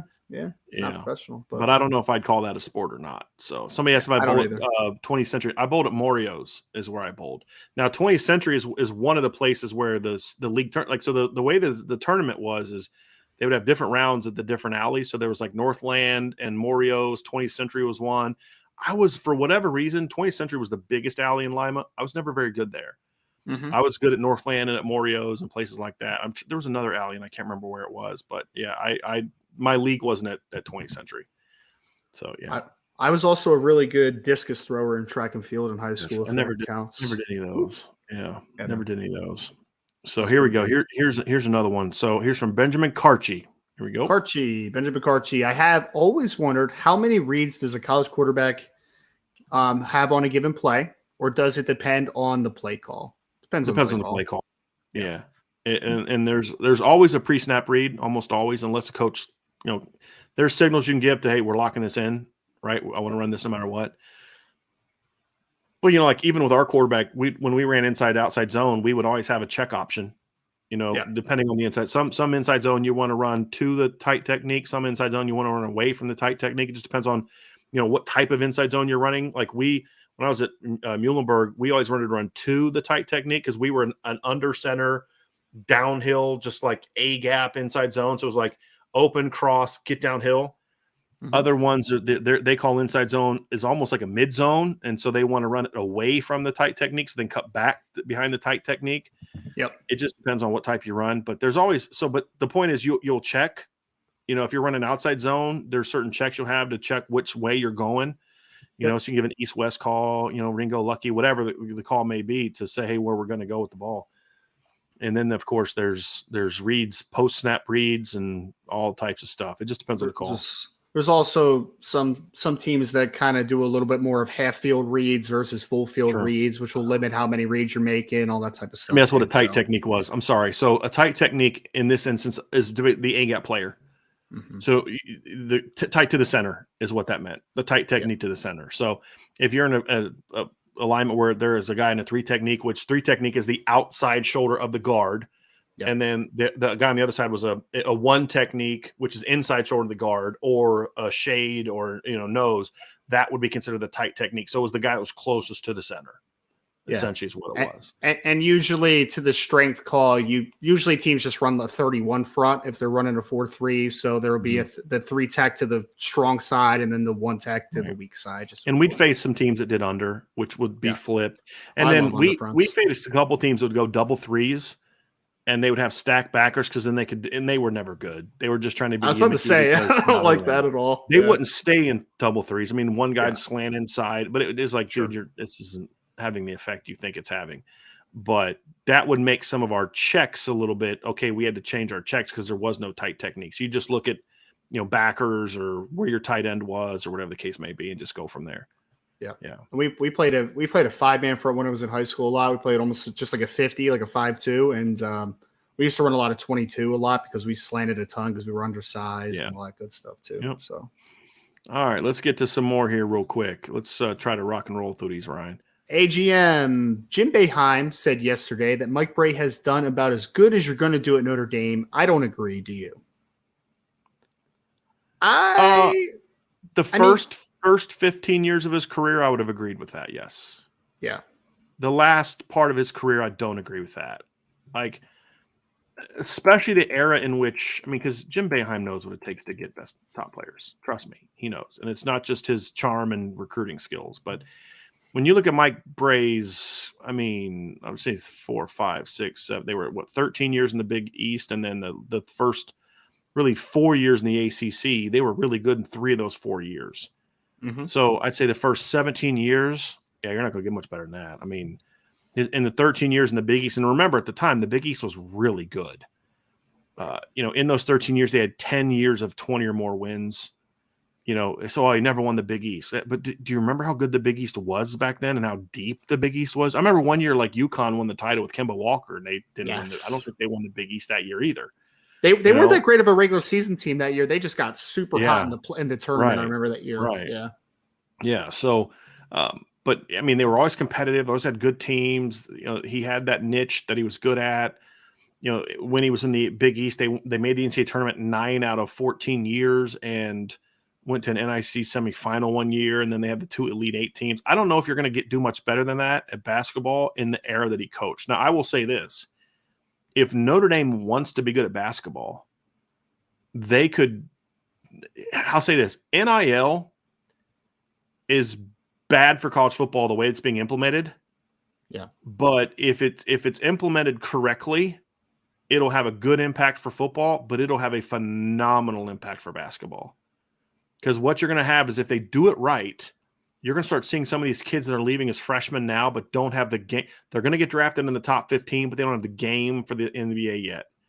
And so like a Blake Wesley, for example, if NIL is regulated the way it's supposed to, you're going to see teams that are going to say, I just got to buy one basketball player. So we're going to come up with some deal and get Blake Wesley $5 million to stay a second year or a third year to whatever. And I don't think there's anything wrong with that. If whoever Notre Dame's shoe team is wants to say, hey, we're going to give you $10 million a year in NIL money for your basketball players. Okay. Yeah. That's name, image, and likeness. What are they doing? We want to put our brand on this kid. We represent your school. It's in our best interest for your basketball team to be as good as possible because that's good for us business-wise. That's what NIL is supposed to be about, in my opinion. Right?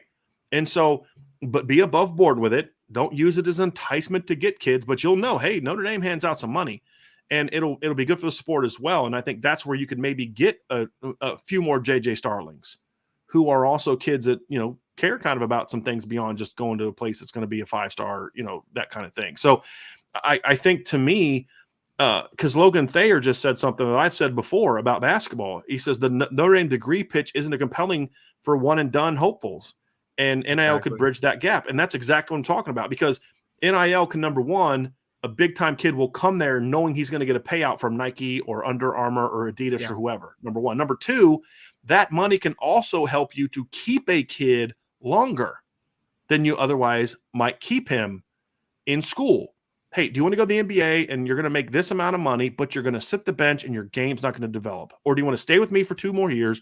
You're going to make $10 million over the next 2 years because you're going to get this money for whatever. I'm going to develop your game. And then when you go to the NBA draft, you'll be picked around the same spot, but you're going to be so much more ready to then thrive and get to that second contract.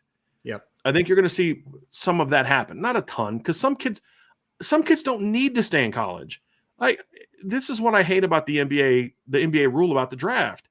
Why did Kevin Garnett need to go to college? He didn't. Kobe Bryant didn't need to go to college. LeBron James didn't need to go to college.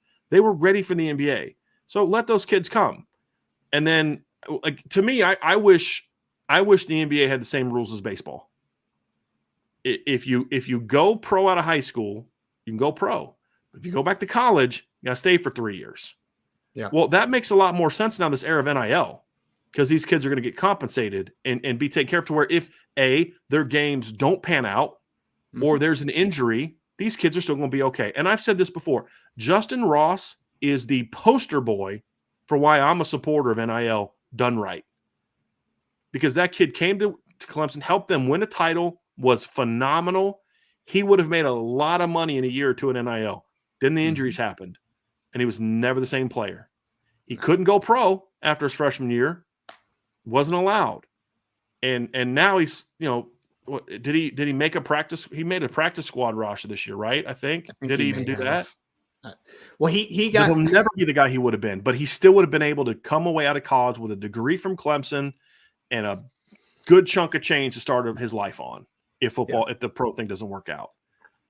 Yeah, I forget what. So Justin Ross got signed by the Chiefs, I remember, and then I think he got hurt again. Like nothing serious, but I think he got hurt in camp, and I don't know if he ended up making a roster. Well, he definitely didn't make a roster. I don't know if he made a practice squad though. It is a really sad story though, man. It's so sad. That kid was.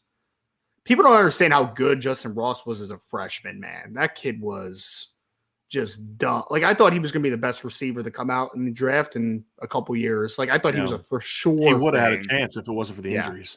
He was so good, man. Such a good player. All right, here we go. Let's got some more here. From Tyler Binge. Last year, people said they would give a percentage of congratulations to Brian Kelly if the 22 team wins the national championship. This year, what percent to BK would you give if they win in 2023? 0.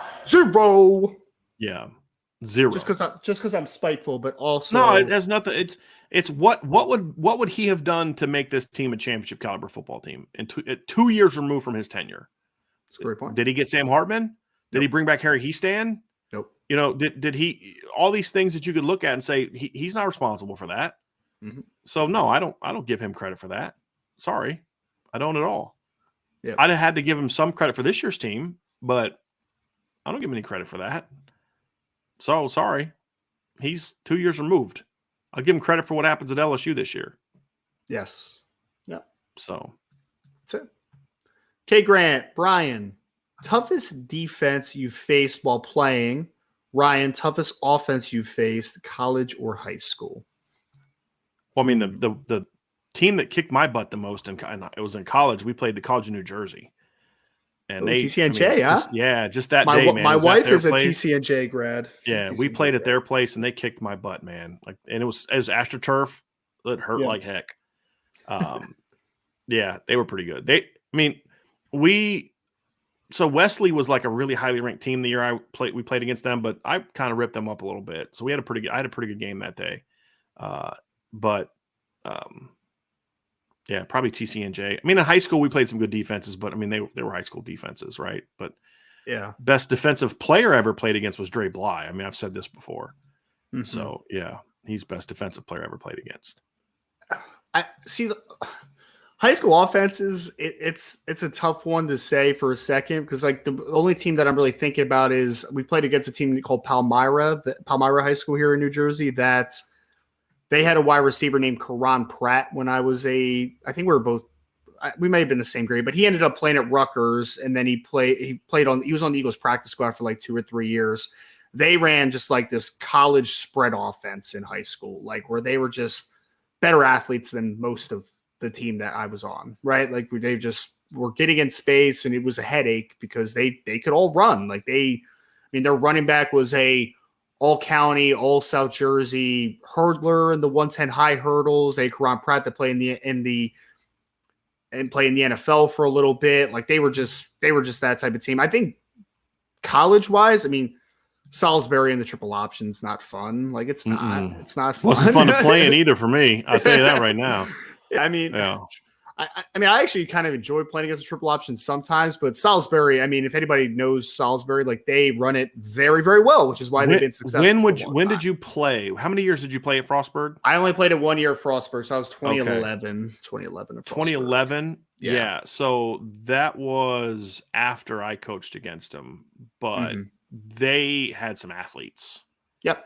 I mean, they had some athletes in that. No, which makes it even worse, man, because you're like triple option is usually guys that aren't good athletes. So if you go put good athletes in a triple option, then it's like a headache. Like, okay, yeah, like when I coached against them, their running back was Byron Westbrook, who was Brian Westbrook's little brother.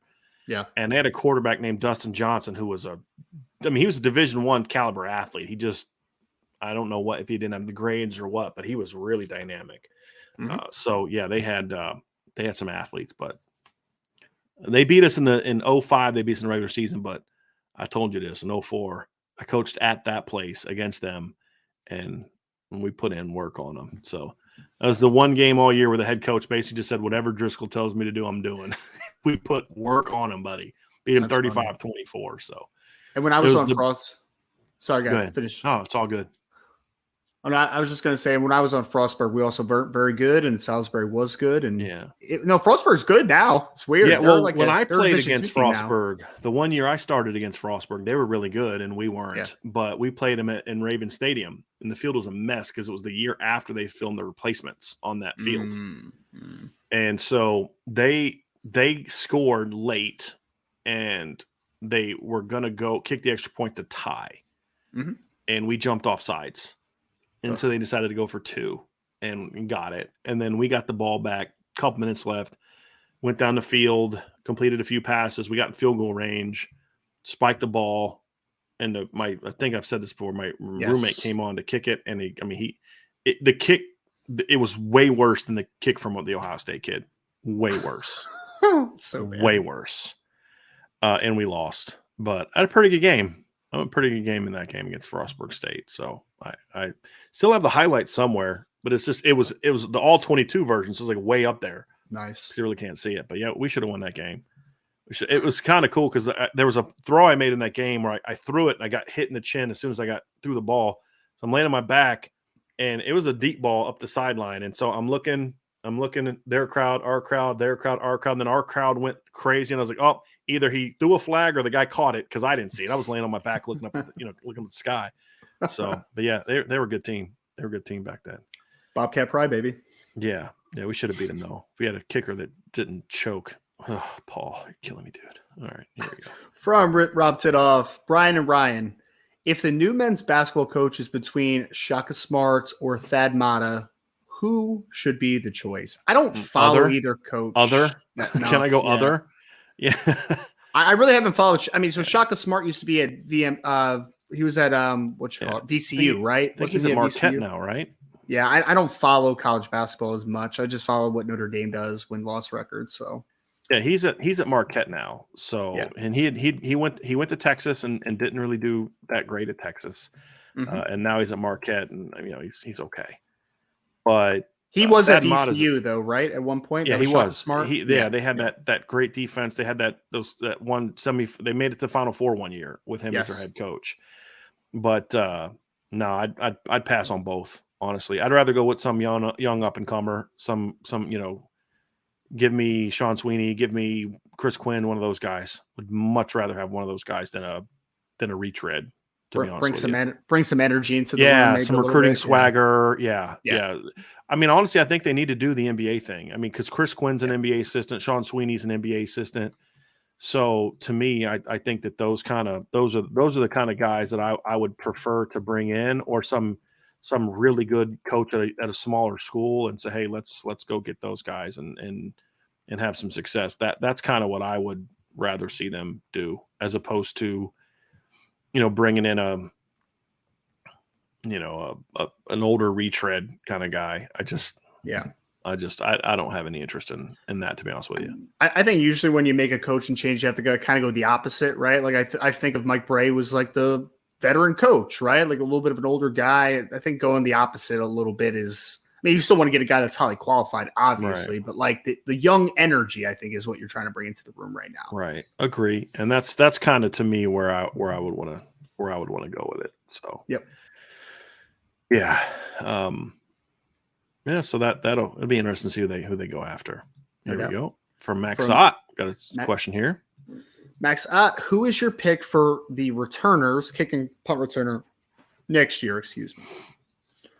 I mean, so Brian, I mean, if kick returner this year, I mean, Jadarian Price was in the conversation a little bit before he got injured, right? Do you think that you chance that with him coming back from the injury? I guess that would be a starting point. I mean, but like if he's healthy to play, I'd definitely look at him back there. Yes. But I mean, Chris Tyree's coming back, so he's going to be in the kick return conversation. Well, what I've said is what I would like to see happen is let Chris Tyree be more involved on offense.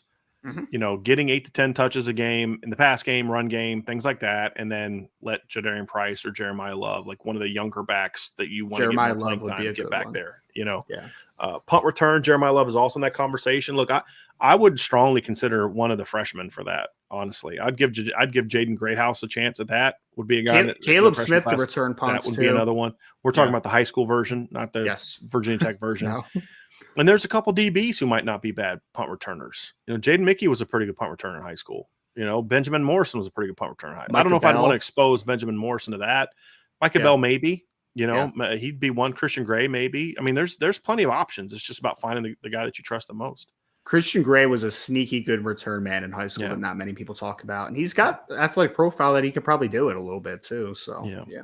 Patrick Tolan with a super chat says Michael Lewis from Ball State to Notre Dame for men's basketball. Don't know a lot about him, so don't have an opinion on that one, but I'll trust you on that one. But that's that's kind of, I'm going to look him up here real quick, but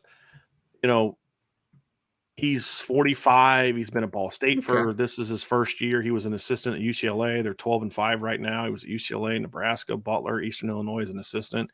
He's only been head coach for 1 year. Okay, I don't know a lot about him, so I can't speak to it, whether good or bad. But I'd say if you're going to hire a guy that's basically been an assistant, I'd rather bring in someone who's got a little bit more name recognition or, that bring in that swagger. But if the guy can coach, bring in a guy that can coach at the end of the day. That's what really matters. A guy that can coach and recruit. That's what I want to see. Today I learned that Ball State has a basketball team. So, come on, man. You knew they had a basketball team. I know. I'm just kidding. That's so harsh. So harsh. Go Cardinals, You're so mean. Yeah. You're so mean. Here's some more. From ND Estimate Trucking LLC. Would you guys consider Holden States being closer to Alize Mack or Tommy Tremble? Do you see him being a legit contender to start? Well, definitely on the last part. Yes. I mean, a contender to start it maybe this year, but definitely in years down the road. At least in 12 personnel this year, like he'll definitely probably be in that conversation, right? As a football player, he's much more similar to Alize Mack. As a young man, I don't think he's a lot like Alize, which is a good thing. But as a football player, I think Alize Mack is a very good comparison in this instance. Because Alize is a detached guy, more of a receiver. Could block on the edge, but wasn't a down. He was a get in your way guy, effort guy. Yeah. But Tommy Tremble was a ferocious blocker, and he was fast. Yeah. Holden's not fast like that. He's a good athlete, but he's not like a burner. He can run, but he's not like Tommy Tremble fast. Sure.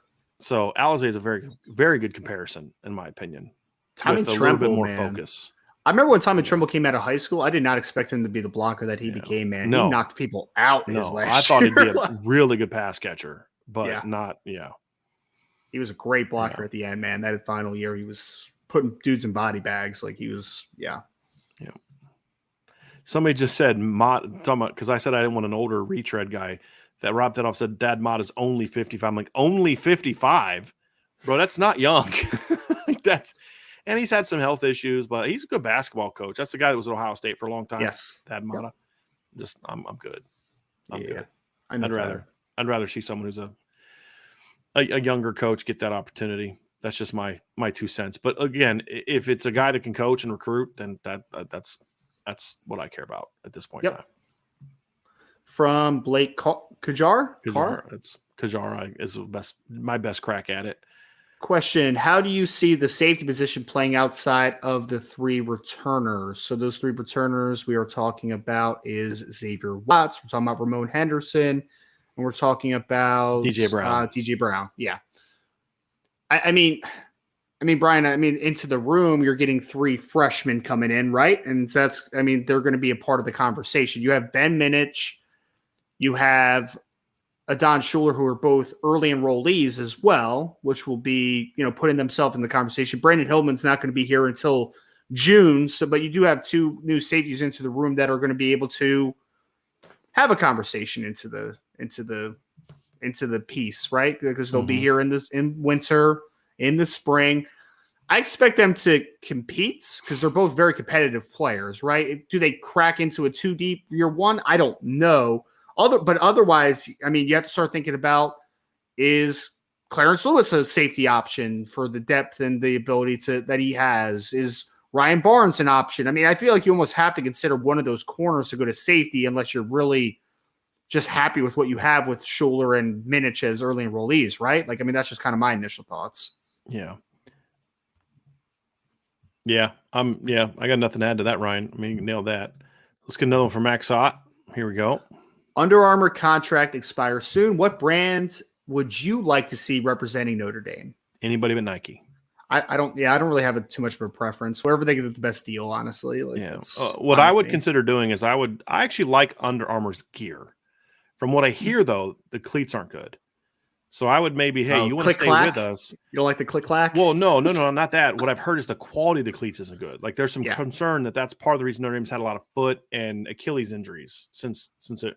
I don't know that. I'm just kind of, and I've heard that they're just not, the players don't really like the cleats. If I was Notre Dame, I'd say, hey, Under Armour, you want to stay with us, then, maybe you give us a little less than what you would, if let's say Under Armour comes up with a $150 million offer or something like that. I'd say, okay, we'll drop that down to 120 and go get a shoe contract with somebody else and wear somebody else's cleats.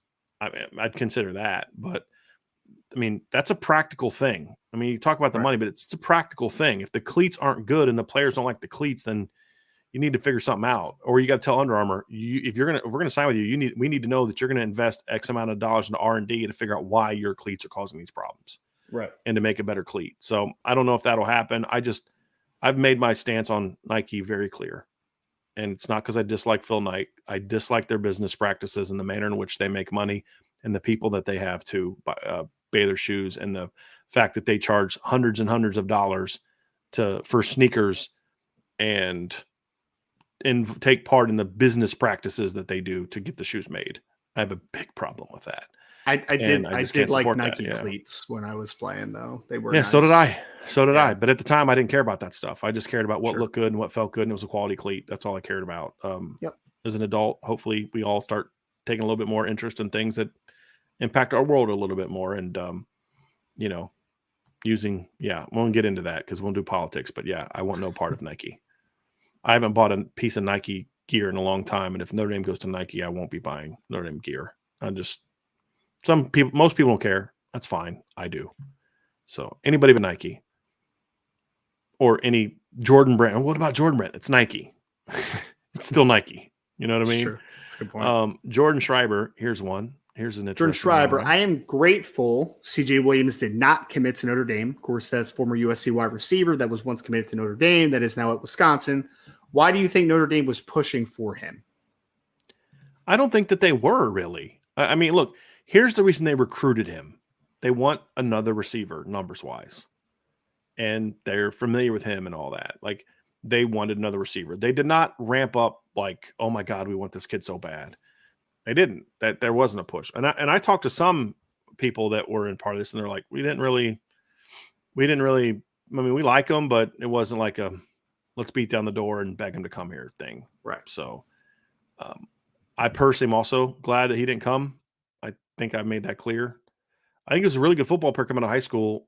I just don't think the kid's got the right mentality that I need as I've learned more about him and watched him play, that I think is going to be successful for a team that wants to win a championship. So. And I don't think he brings anything unique to your room. No, he brought more value if he'd signed last year than signing this year. Because this year you pretty much replaced him with even better prospects. That's the way I look at it. So, Yep. Yeah. So here's one more, Ryan. I'll read for you since you're the NFL guy. Jordan Schreiber also says, what are your thoughts on Trevor Lawrence as a pro? What tier of quarterback do you think he'll end up? And does he have potential for Mahomes Allen tier? I think he does. I love watching Trevor play. What are your thoughts? I mean, year one under Urban Meyer for the majority of the year. I mean, it was a train wreck, man. But it wasn't a train wreck because Trevor Lawrence isn't a sensational talent, right? It was a train wreck because he did not have the support staff around him, both from a playing perspective and from a coaching perspective, to be great. I think that you saw this year. I mean, he ended up on a tear at the end of the season. I think he threw 25 touchdowns, 8 interceptions. So he had a really nice second year and really, I mean, massive improvements. He's so volatile, though, right, Jordan? Like, that's the biggest thing. I mean, you saw in the wild card game, throws 4 interceptions and a half. Can't happen, right? Second-year player, though, and he came back. And the biggest thing about Trevor Lawrence that I think separates him is it's not that he's 6'5 plus, that he has a strong arm, that he's a good athlete. Like, all those things we know, right? It's the fact that he threw 4 interceptions and a half, and it didn't affect him at all. He came out the second half, and he was balling, man. He throws 4 interceptions. So needs to get better, needs to get a lot more consistent, needs to get less volatile. But I think what you saw this year is the sign of what's to come for Trevor Lawrence. So I think he can be in that upper tier. I do. I think he has that much talent. He has the big improvements. And I think that he has the kind of personality where if things go wrong, he can get through it, right? I mean, dude, if he didn't show that in the playoff game, then, right. I mean, because, look, one of the picks wasn't his fault. One of them was in a tough third down. But, I mean, 3 of the 4 picks were just bad balls. Yeah. I mean, just not good balls. Even the one that was, one was tipped. Yeah, because he stared down at the thing, the target, and let the guy get his hand up and tip it, right? I mean, not every tip pass is that's not really his fault. Some guys are just good. Some of them are good plays, but others are just like, yeah, it was tip ball because you saw the guy right there in your face with his hand up and you threw it right into his helmet or his hand. That's on you. Yeah. He played terrible. Got 27-0. And he just came out of second half. And I mean, he never changed. And this is how he was in college, Ryan. He just never changed his expression. Yeah. He just kept playing. And, does he have the ability to be a Mahomes or an Allen? They're such different players. Yeah. And those guys are so much more. They just mean in that tier. No, I get that. I get that. I'm making a point about that. Like, to me, at the end of the day, I still view guys like that in their own tier because they are less dependent upon the talent around them. Where Trevor, as a player, is still a little bit more dependent on what's around him because he is a pocket passer. Is what I'm getting to. Trevor's a good athlete, but I don't think he's not the same. Like, I saw a pass that Josh Allen made in the game against the Dolphins, where it's like he's running to his left. He's like flicks the ball 40 yards down the field on a rope, and I'm like, dude, what? Like, Trevor Lawrence can't make that play. The only other quarterback in the league who can make that play is Pat Mahomes. But it was off platform, it was off script, and I just don't know if Trevor has that part in it. Partly because the long release is part of it, and so I think he's got a chance to be a really good quarterback from this talent level and then what I saw in the playoff game. But I don't know if I would say he has a chance to be on that tier, just because I think the part of the reason those guys are on that tier is because of how well they play outside of the framework of the offense. And like, that's part of what I thought made Aaron Rodgers great is that Aaron Rodgers could sit back in the pocket and pick you apart, but he also could do a lot of stuff that was outside the scope of the offense. Trevor's got to show me that he can do that, in my opinion, a little bit more. But part of that too, Ryan, is I think you would agree is they've got to continue building up the talent around him. And they've done a good job they're getting there, right? But I think that's a part is I'd like to see them put a little bit more talent around him, right? Yeah. Like, he's got some. Christian Kirk's a nice player. Zay's a nice player. Eric Flower, but none of them are Stephon Diggs or Tyreek Hill or Travis Kelce, that kind of thing. For sure. And that's all I would say. It's just a little bit more help there. Still a lot better his rookie year, though. Yes. Christian Kirk will have 1,000-yard year this year, right? And look, I think Christian Kirk's I'll make this statement without having watched a single regular season game. You tell me if I'm right or wrong. Was Christian Kirk's breakout season as much about who was playing his quarterback as about him changing his game? That's my prediction. You're going to say, well, yeah, he had a quarterback throwing him the ball in a system that was getting him the ball. I mean, yeah, he had 1,000 yards because he had Trevor Lawrence as a quarterback. It's kind of where I'm getting from. Yeah. Not so much that all of a sudden he was a better player than he had been. It just he had a pretty darn good quarterback and in the system. So agree.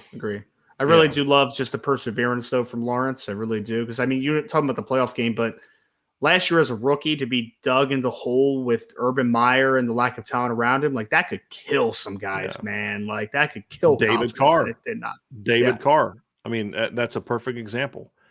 Yep. Had David Carr gone somewhere else besides Houston, I think his career turns out differently. I really do. Yeah. He got sacked like 64 times as a rookie or and something got like hit that. a lot more than that. Yes. I mean, you get a little gun shy after a while, you know? Yep. So here we go, Ryan. Here's one. Jordan Schreiber, which receivers have a legit shot at 1,000 yards receiving next year, Ryan? What would you say? Because we kind of talked about this the other day, right? Didn't we kind of say, I mean, it's really Colsey, Styles, or Merriweather. Yeah. But I don't think any of them will be 1,000 yarders next year. I think the two big guys have a better chance just because, I mean, again, this is partly because of Sam Hartman. It's partly because of their style. They're going to take less catches to get to 1,000 yards than maybe what a Lorenzo Styles or a Jaden Thomas would, right? Because they're more short to intermediate separators as far as how they win. They're more slot types. Those guys are going to win down the field a little bit more consistently. And I think that one thing that Sam Hartman did tremendously well at Wake Forest is he trusts his outside receivers and size outside at a very high level, like the A.T. Perrys of the world. Forget number 80's name Banks, the sophomore this year that he also has. Well, Donovan Green's another guy that's more of an outside type. So he trusts size outside. So I think that they'll get some volume this year as long as they're healthy and ready to go. And I also think that they're gonna demand less catches to get to 1,000 yards. But I agree. I don't know if I would predict either one to be 1,000-yard receiver this year. I just think, in part, not because I don't think any of them are capable of it. I just think it's the nature of what they are going to do offensively. It's just spread around. Yeah. It's just going to be a different animal. So we had another question over here, Ryan, that I want to get to. Here's a good one from Joseph Barrett. Haven't seen Joseph. Haven't seen you asking questions in a while. So good to see you. Good to see you back asking questions. Joseph would like to know, Brian, what is your opinion on Minnesota defensive coordinator Joe Rossi? Would he be a good fit at Notre Dame? Should Al Golden head back to the NFL? Well, look, I mean, Al Golden's going to do whatever he wants to do, and Marcus Freeman's going to do whatever he's going to do. Let's just say hypothetically that Al Golden went back to the NFL. Okay. What I look at Minnesota, this is Minnesota Gophers, the college Minnesota is who he's talking about. I liked what I saw their defense this year. I do. Good. Yeah, it's been good for a couple years. Yeah. Yes. I mean, it was, statistically was significantly better than Wisconsin's this year. And everybody keeps talking about how good of a coach that Jim Leonard is, and he is. Mm-hmm. But they had the best defense in the Big Ten this year. And I mean, the only team that was really close to, I mean, you talk from a scoring standpoint. I mean, Wisconsin was at 20.2. Minnesota was at 13.8. Illinois was at 12.8, and their head defensive coordinator just got a head coaching job. Illinois was stupid good defensively this year. Yeah, but they were just a point better, than Minnesota. And here's one difference is Illinois, I believe, only had to play Michigan, right? Where Minnesota had to play Michigan and Ohio State this year. Yeah. And we talked before the season. Remember, Ryan, when we talked about how Minnesota was a sneaky Big Ten West team, they ended up not being that.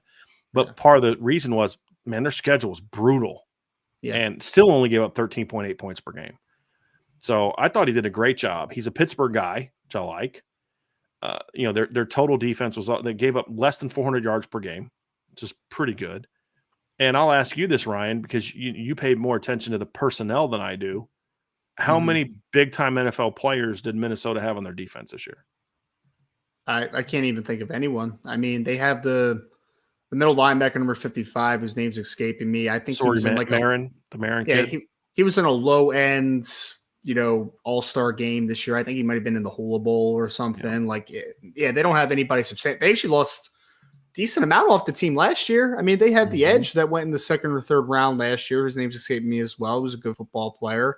They had the other defensive end, number 9, a Toye or something, who got drafted late, and he was a freak show of an athlete.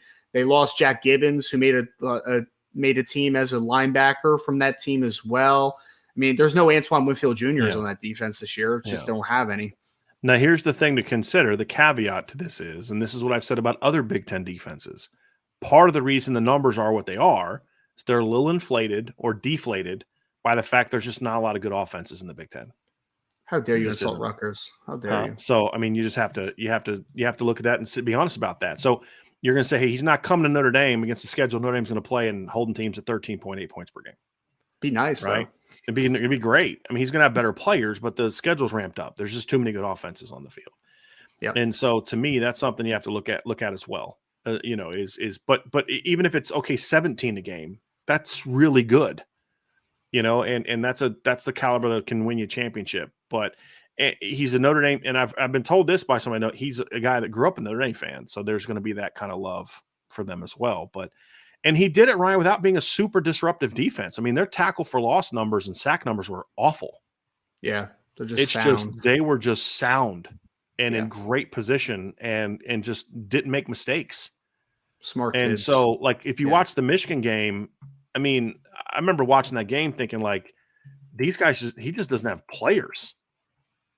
Because I saw the box score and I was like, man, that's like, okay. I thought this guy was doing a great job, but man, you look at that and you're like, they got ripped up a little bit. Yep. And then you go back and you watch the game and you're like, oh, okay. That makes a little bit more sense now because you watch and you're like, they just, like you mentioned, remember who it wasn't just Winfield. They had like 2 or 3 guys in the secondary, Ryan, a couple of years ago that were like really good college football players. Yeah. And you're like, man, like, boy, these guys are like NFL players. That was not the case this year. No, it really was not the case this year. No. But actually, I was wrong. Minnesota didn't play Michigan or Ohio State. It was Penn State who ripped them up. Excuse me. But it was the same thing. I just watched them play, and I'm like, you're just watching Parker Washington just outplay dudes for the football, and you're just like, man, they can't compete athlete wise in this game. They just can't. Parker Washington's a very underrated football player. By the way, he's going pro, right? See, did he go pro? I think he may have went back. I might be wrong. I think he's going pro. So I'm actually looking at that. I thought he declared. He may have. So I could be wrong. So he had declared for the draft in December. So unless he announced he's coming back, but he declared it in December. Because did he play in the bowl game? Not sure. Yeah, I don't think he might have. I don't think he played in the bowl game though. I could be wrong on that because I was watching it, but it was kind of like watching it as I was doing other things. Mm-hmm. I don't necessarily remember his name being called, but I don't think he played in the bowl game. Yes, he got shut out, Ryan, and didn't catch a pass, which is not happening to Parker Washington, or he didn't play in that game. So, yeah, Keandre Lambert-Smith was their leading receiver in that game. So, I heard he's a pretty good player too. I haven't seen him. He's athletic. He's up and down, but when he's on, he's pretty good. He's from the 757, so he's athletic and can play.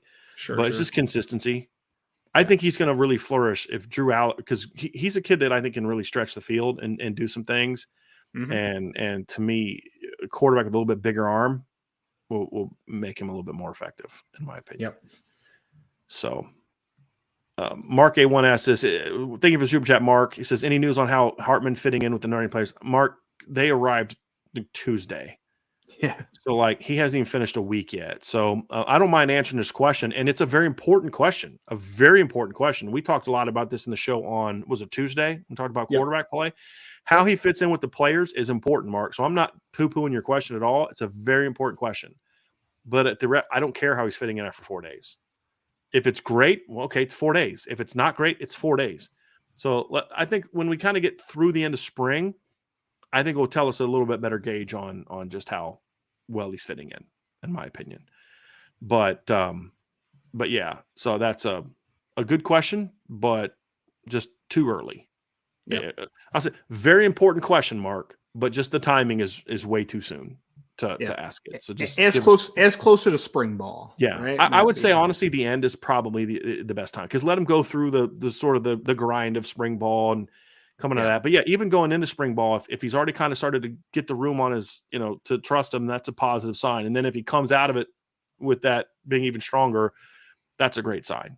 But yeah, let's get them through about a month of morning workouts together and things and some 7-on-7s before we get to that point in time. Here's the one from Crazy. I love this name. Crazy Like a Foskey. I love that name. All right. From Crazy Like a Foskey. It seems like the O-line especially struggled in the first 2 games and the first half of the bowl game. Is there something about Buckner's style of play that makes it harder on the O-line? Well, in 2 of those 3 games, there was a long period of time where they were off. Yes. Number one. Number two, I don't think the offensive line struggled in the first half of the bowl game.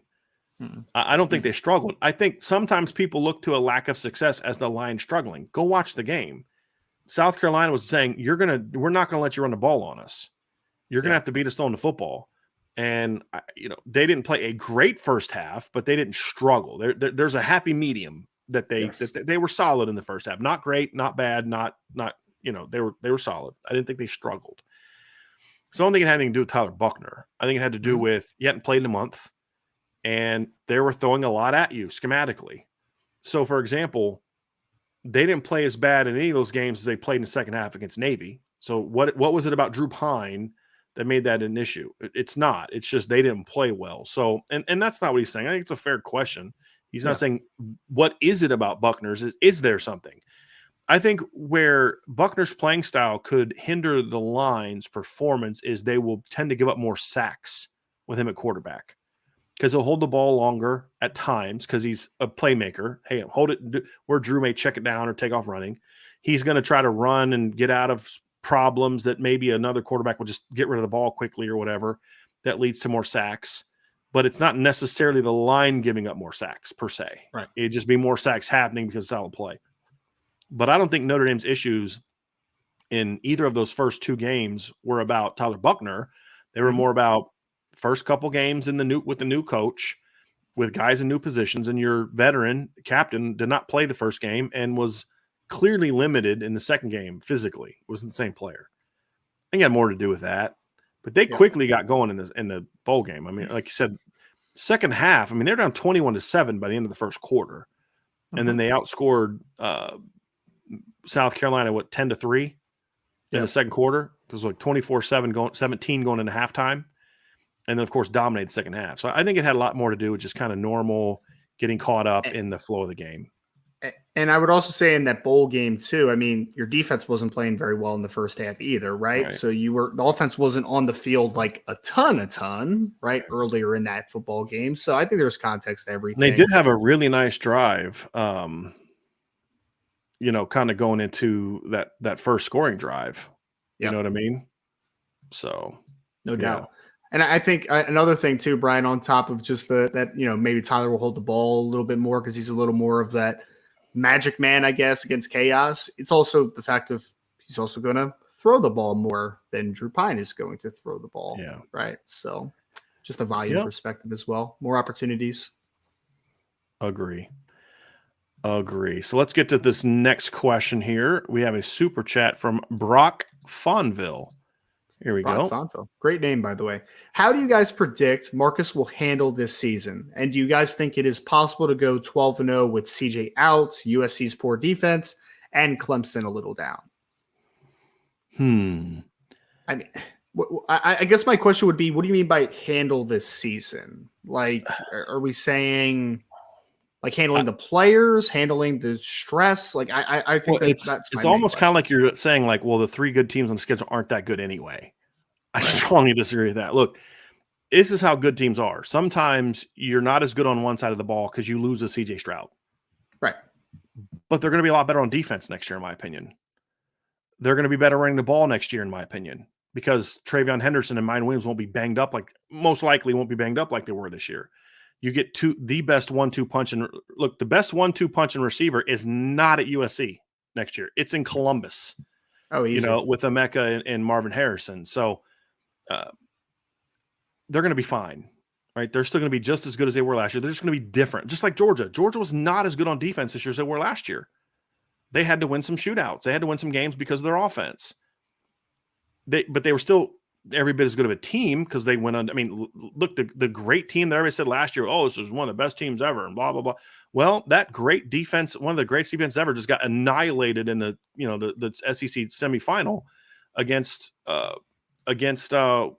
Alabama, right? So, I kind of look at it, Ryan, and I say, hey, I don't know if they're going to be different. Right. Yes. So they're going to be very good. USC is going to have a poor defense. They had a poor defense last year. Notre Dame lost by 11. I don't think their defense is going to be worse next year than it was this year. It's going to be maybe just as bad. And I don't know if Clemson's going to be worse next year than they are this year. I think they're going to not be as good on defense because they're going to lose a lot, but I think they're going to be better on offense because they have a new quarterback, and a better OC. So I think they're all going to still be very good. How do I think he's going to handle the season? Honestly, Brock, it's a little too early for me to see that. I got to see how some things go in spring ball. How does Sam Hartman take to the team and all that kind of stuff? I think all that kind of stuff is important to me before I'm ready to start having a prediction. I think how he's going to handle it. I think they're going to be poised. They're going to be ready to play. They're going to be coached well. They're going to play hard. Will they be good enough to win all those games? 2 of those games? 1 of those games? That I don't know. Right. I think they're capable of winning all of them. It won't be easy. They're certainly capable of it. But I think those teams are. I don't think those teams are necessarily going to be down the way that people think, in my opinion, Ryan.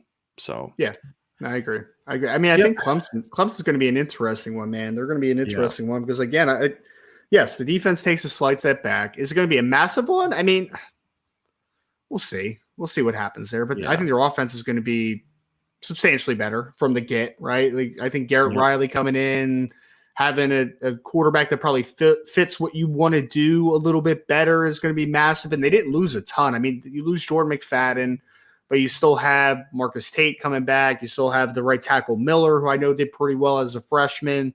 You have the receivers. You have Will Shipley coming back. You have both tight ends. Like, there's some guys coming back on Clemson offensively. I think they'll take a massive step forward. And again, like Ohio State, you thought that they were going to take a step back after losing Justin Fields. And then CJ Stroud comes in and he's still very good, right? Obviously. Right. So I think those teams will be good teams. I do think they will. Yeah, I think they'll be very good teams. Absolutely. Yeah. Absolutely. So let's get to a couple more, Ryan, because we gotta get out of here pretty soon. I just want to get to a couple more questions. Let me see here real quick. I got that crazy like a Foskey one. Here's a one from JP Buellsfield. Do you get to enjoy what you have created with Irish Breakdown, or can it be very stressful with so many people depending on you for time-sensitive information every single day, all day? Is it stressful? Yeah. I mean, Ryan will tell you, I do a lot of stuff every day that has nothing to do with producing content, and it gets hectic. But I enjoy this job every single day. Number one, I work with great people. The staff that we have here, Ryan, Sean, Vince, Sean Stiers, all the contributors that we have, the new guys for CFB All-America, John Garcia. I have a great team. I love the community here. This is partly why we do shows every day, because it's fun to engage with so many of you. And you get the people in here that aren't any fun, but like 99% of the people in this chat, Ryan, are just good people that we enjoy talking to. Like, I feel like I know Tommy Guns like he's a family member. Like, I've met the dude once. You know what I mean? Because we spend every day together. It's just in a different format now. So that's very true. I love it. I do. And it's why the long hours and stuff like that doesn't completely break me, because it's fun. And, it's a great group of people. So you all are why it's fun, JP, honestly. It's just that what's the one thing I can count on every day, Ryan? Hundreds of people showing up on our shows to hang out with us and talk football and stuff. For real. I mean, I love it. I love it. And look, there's people that are driving trucks and away from their families. Tommy spends a lot of time away from his family because he drives a semi-truck so that we can have our goods and our things like that. Like, that's the people that, have jobs that are tough, that people should be asking if they can enjoy their jobs. And, because they're the ones doing the hard work. I get to sit here at a computer and talk football, right? Is it stressful? Is it busy? Sure it is. But I love it. I love what I do because I love the people I do it with, not just the people that work for me and work with me, because of all of you. And Ryan will tell you, I get pissed off at fans sometimes to say some dumb things, but there's also a lot of awesome people. Most people are really awesome, and that's why we do this every day. So, no doubt. Right, I'll get one right here for you real quick, definitely before we leave, and then there's a couple super chats that we'll finish up with. But here's one just real quick because I know you have an answer to this. Bill Walsh says, I saw that Notre Dame offered Daniel Freitag. Is he planning to play football or basketball? Yeah, for people that don't know too much about Daniel, he is a wide receiver out of the state of Minnesota who was just offered by Notre Dame today for a football scholarship. So, Bill, I actually talked to him a couple days ago because we knew that they were going to go visit him, obviously. And he is, for people that don't know, he's a top 100 recruit in the 2024 class for basketball. And he is a player that is averaging over 30 points a game this year, including just coming off a 40-something point game in his most recent game. Yes, he is very open to playing both in college, right? I think that there might be some situations where he might just play football. Like, honestly, I've kind of got that vibe from him, but I thought I'd ask him, like, are you planning on doing both? Is this a one sport kind of decision? And he said, no, I'm open to playing both. I'm open to playing both. But I think that he does, and again, this is a brief conversation, but I think that he really does like football a lot. Like, I don't think this is a basketball player that's also going to play football on the side, right? Like, this is a dynamite athlete, really talented wide receiver, 6'1", 6'2", 175 pounds, athletic, explosive kid who is planning on potentially playing both at the next level. So, yes, he is open to both opportunities. Yep. Then last one here real quick, Ryan, before we get out of here. There's a ton of great questions we couldn't get to, but we got to get running.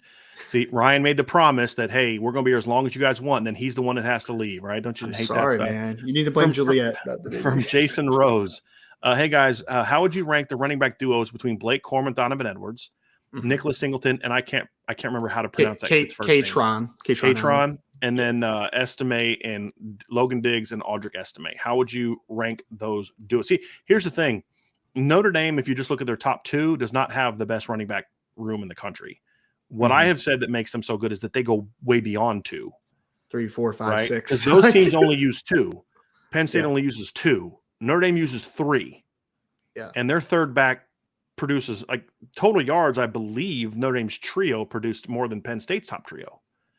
Right now, I think you have to give the edge based on 2022 to the Michigan duo because Blake Corum was the best player this year of that group. I think next year the best player of this group will be Singleton. Yes. I still think the best 1-2 punch, in my opinion, is Logan Diggs and Audric Estime. And our guy Archer, Ryan, was trying to get the Ohio State conversation, and he was using Logan Diggs 5.0 yards per carry. What would Logan Diggs' yard per carry be if he had C.J. Stroud in that receiving corps protecting him? Come on, bro. Right. Let's be real about this, okay? So,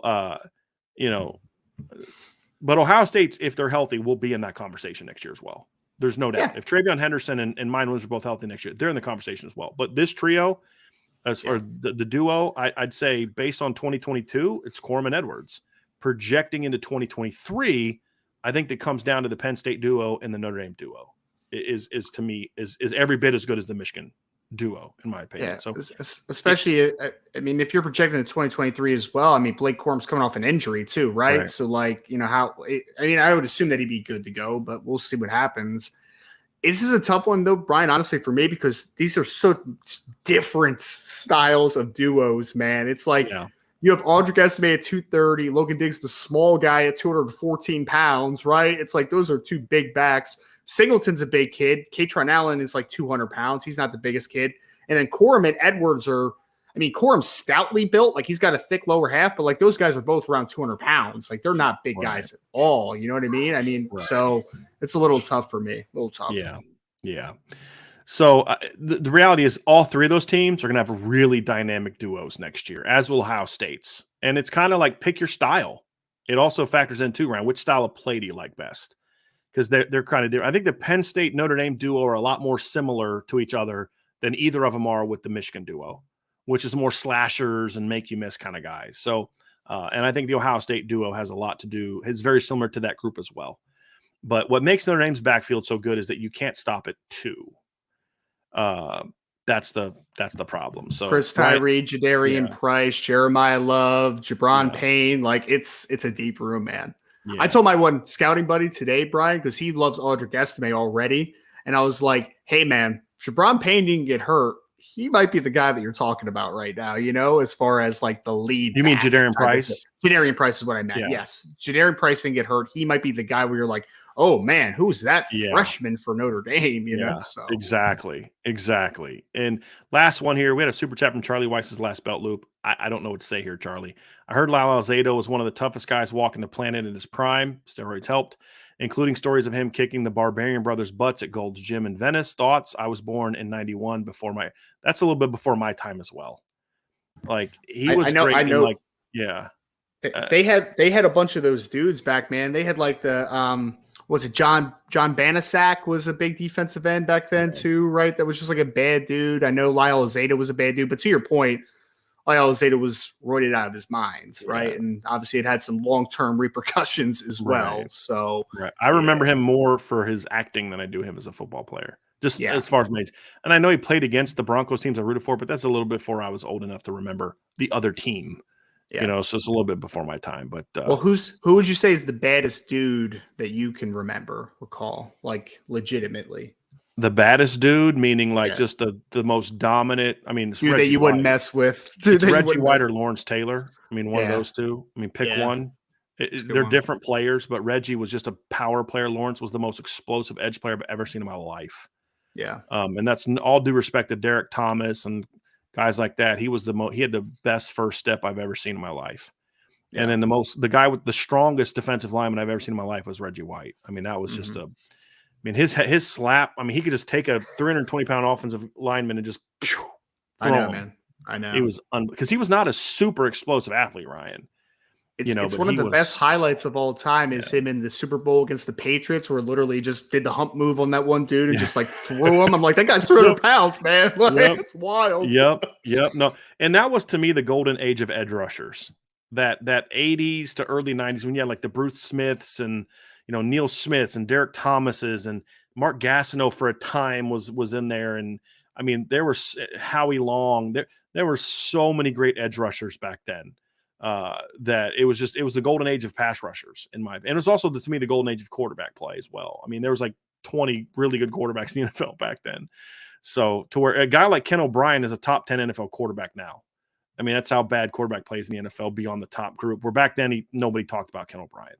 Chris Dolman's another one. The Vikings had two. It was Chris Dolman, and then what was the other guy's name? The Keith Millard was another one. John Randall came along a little bit later after that, but man, that was Chris Dolman was a freak, man. Oh my he was gosh, massive for the position he played. He was so good. Yeah. There was, I mean, and we're leaving a lot of guys out. There were so many good edge rushers back then, and it just really. We already talked about Reggie White, but I mean, the whole Eagles defensive line back then was disgusting. Jerome Brown, Clyde Simmons, Mike Pitts. Wasn't Mike Pitts one of those guys as well? Like one of the interior guys. I mean, Clyde Simmons was a beast.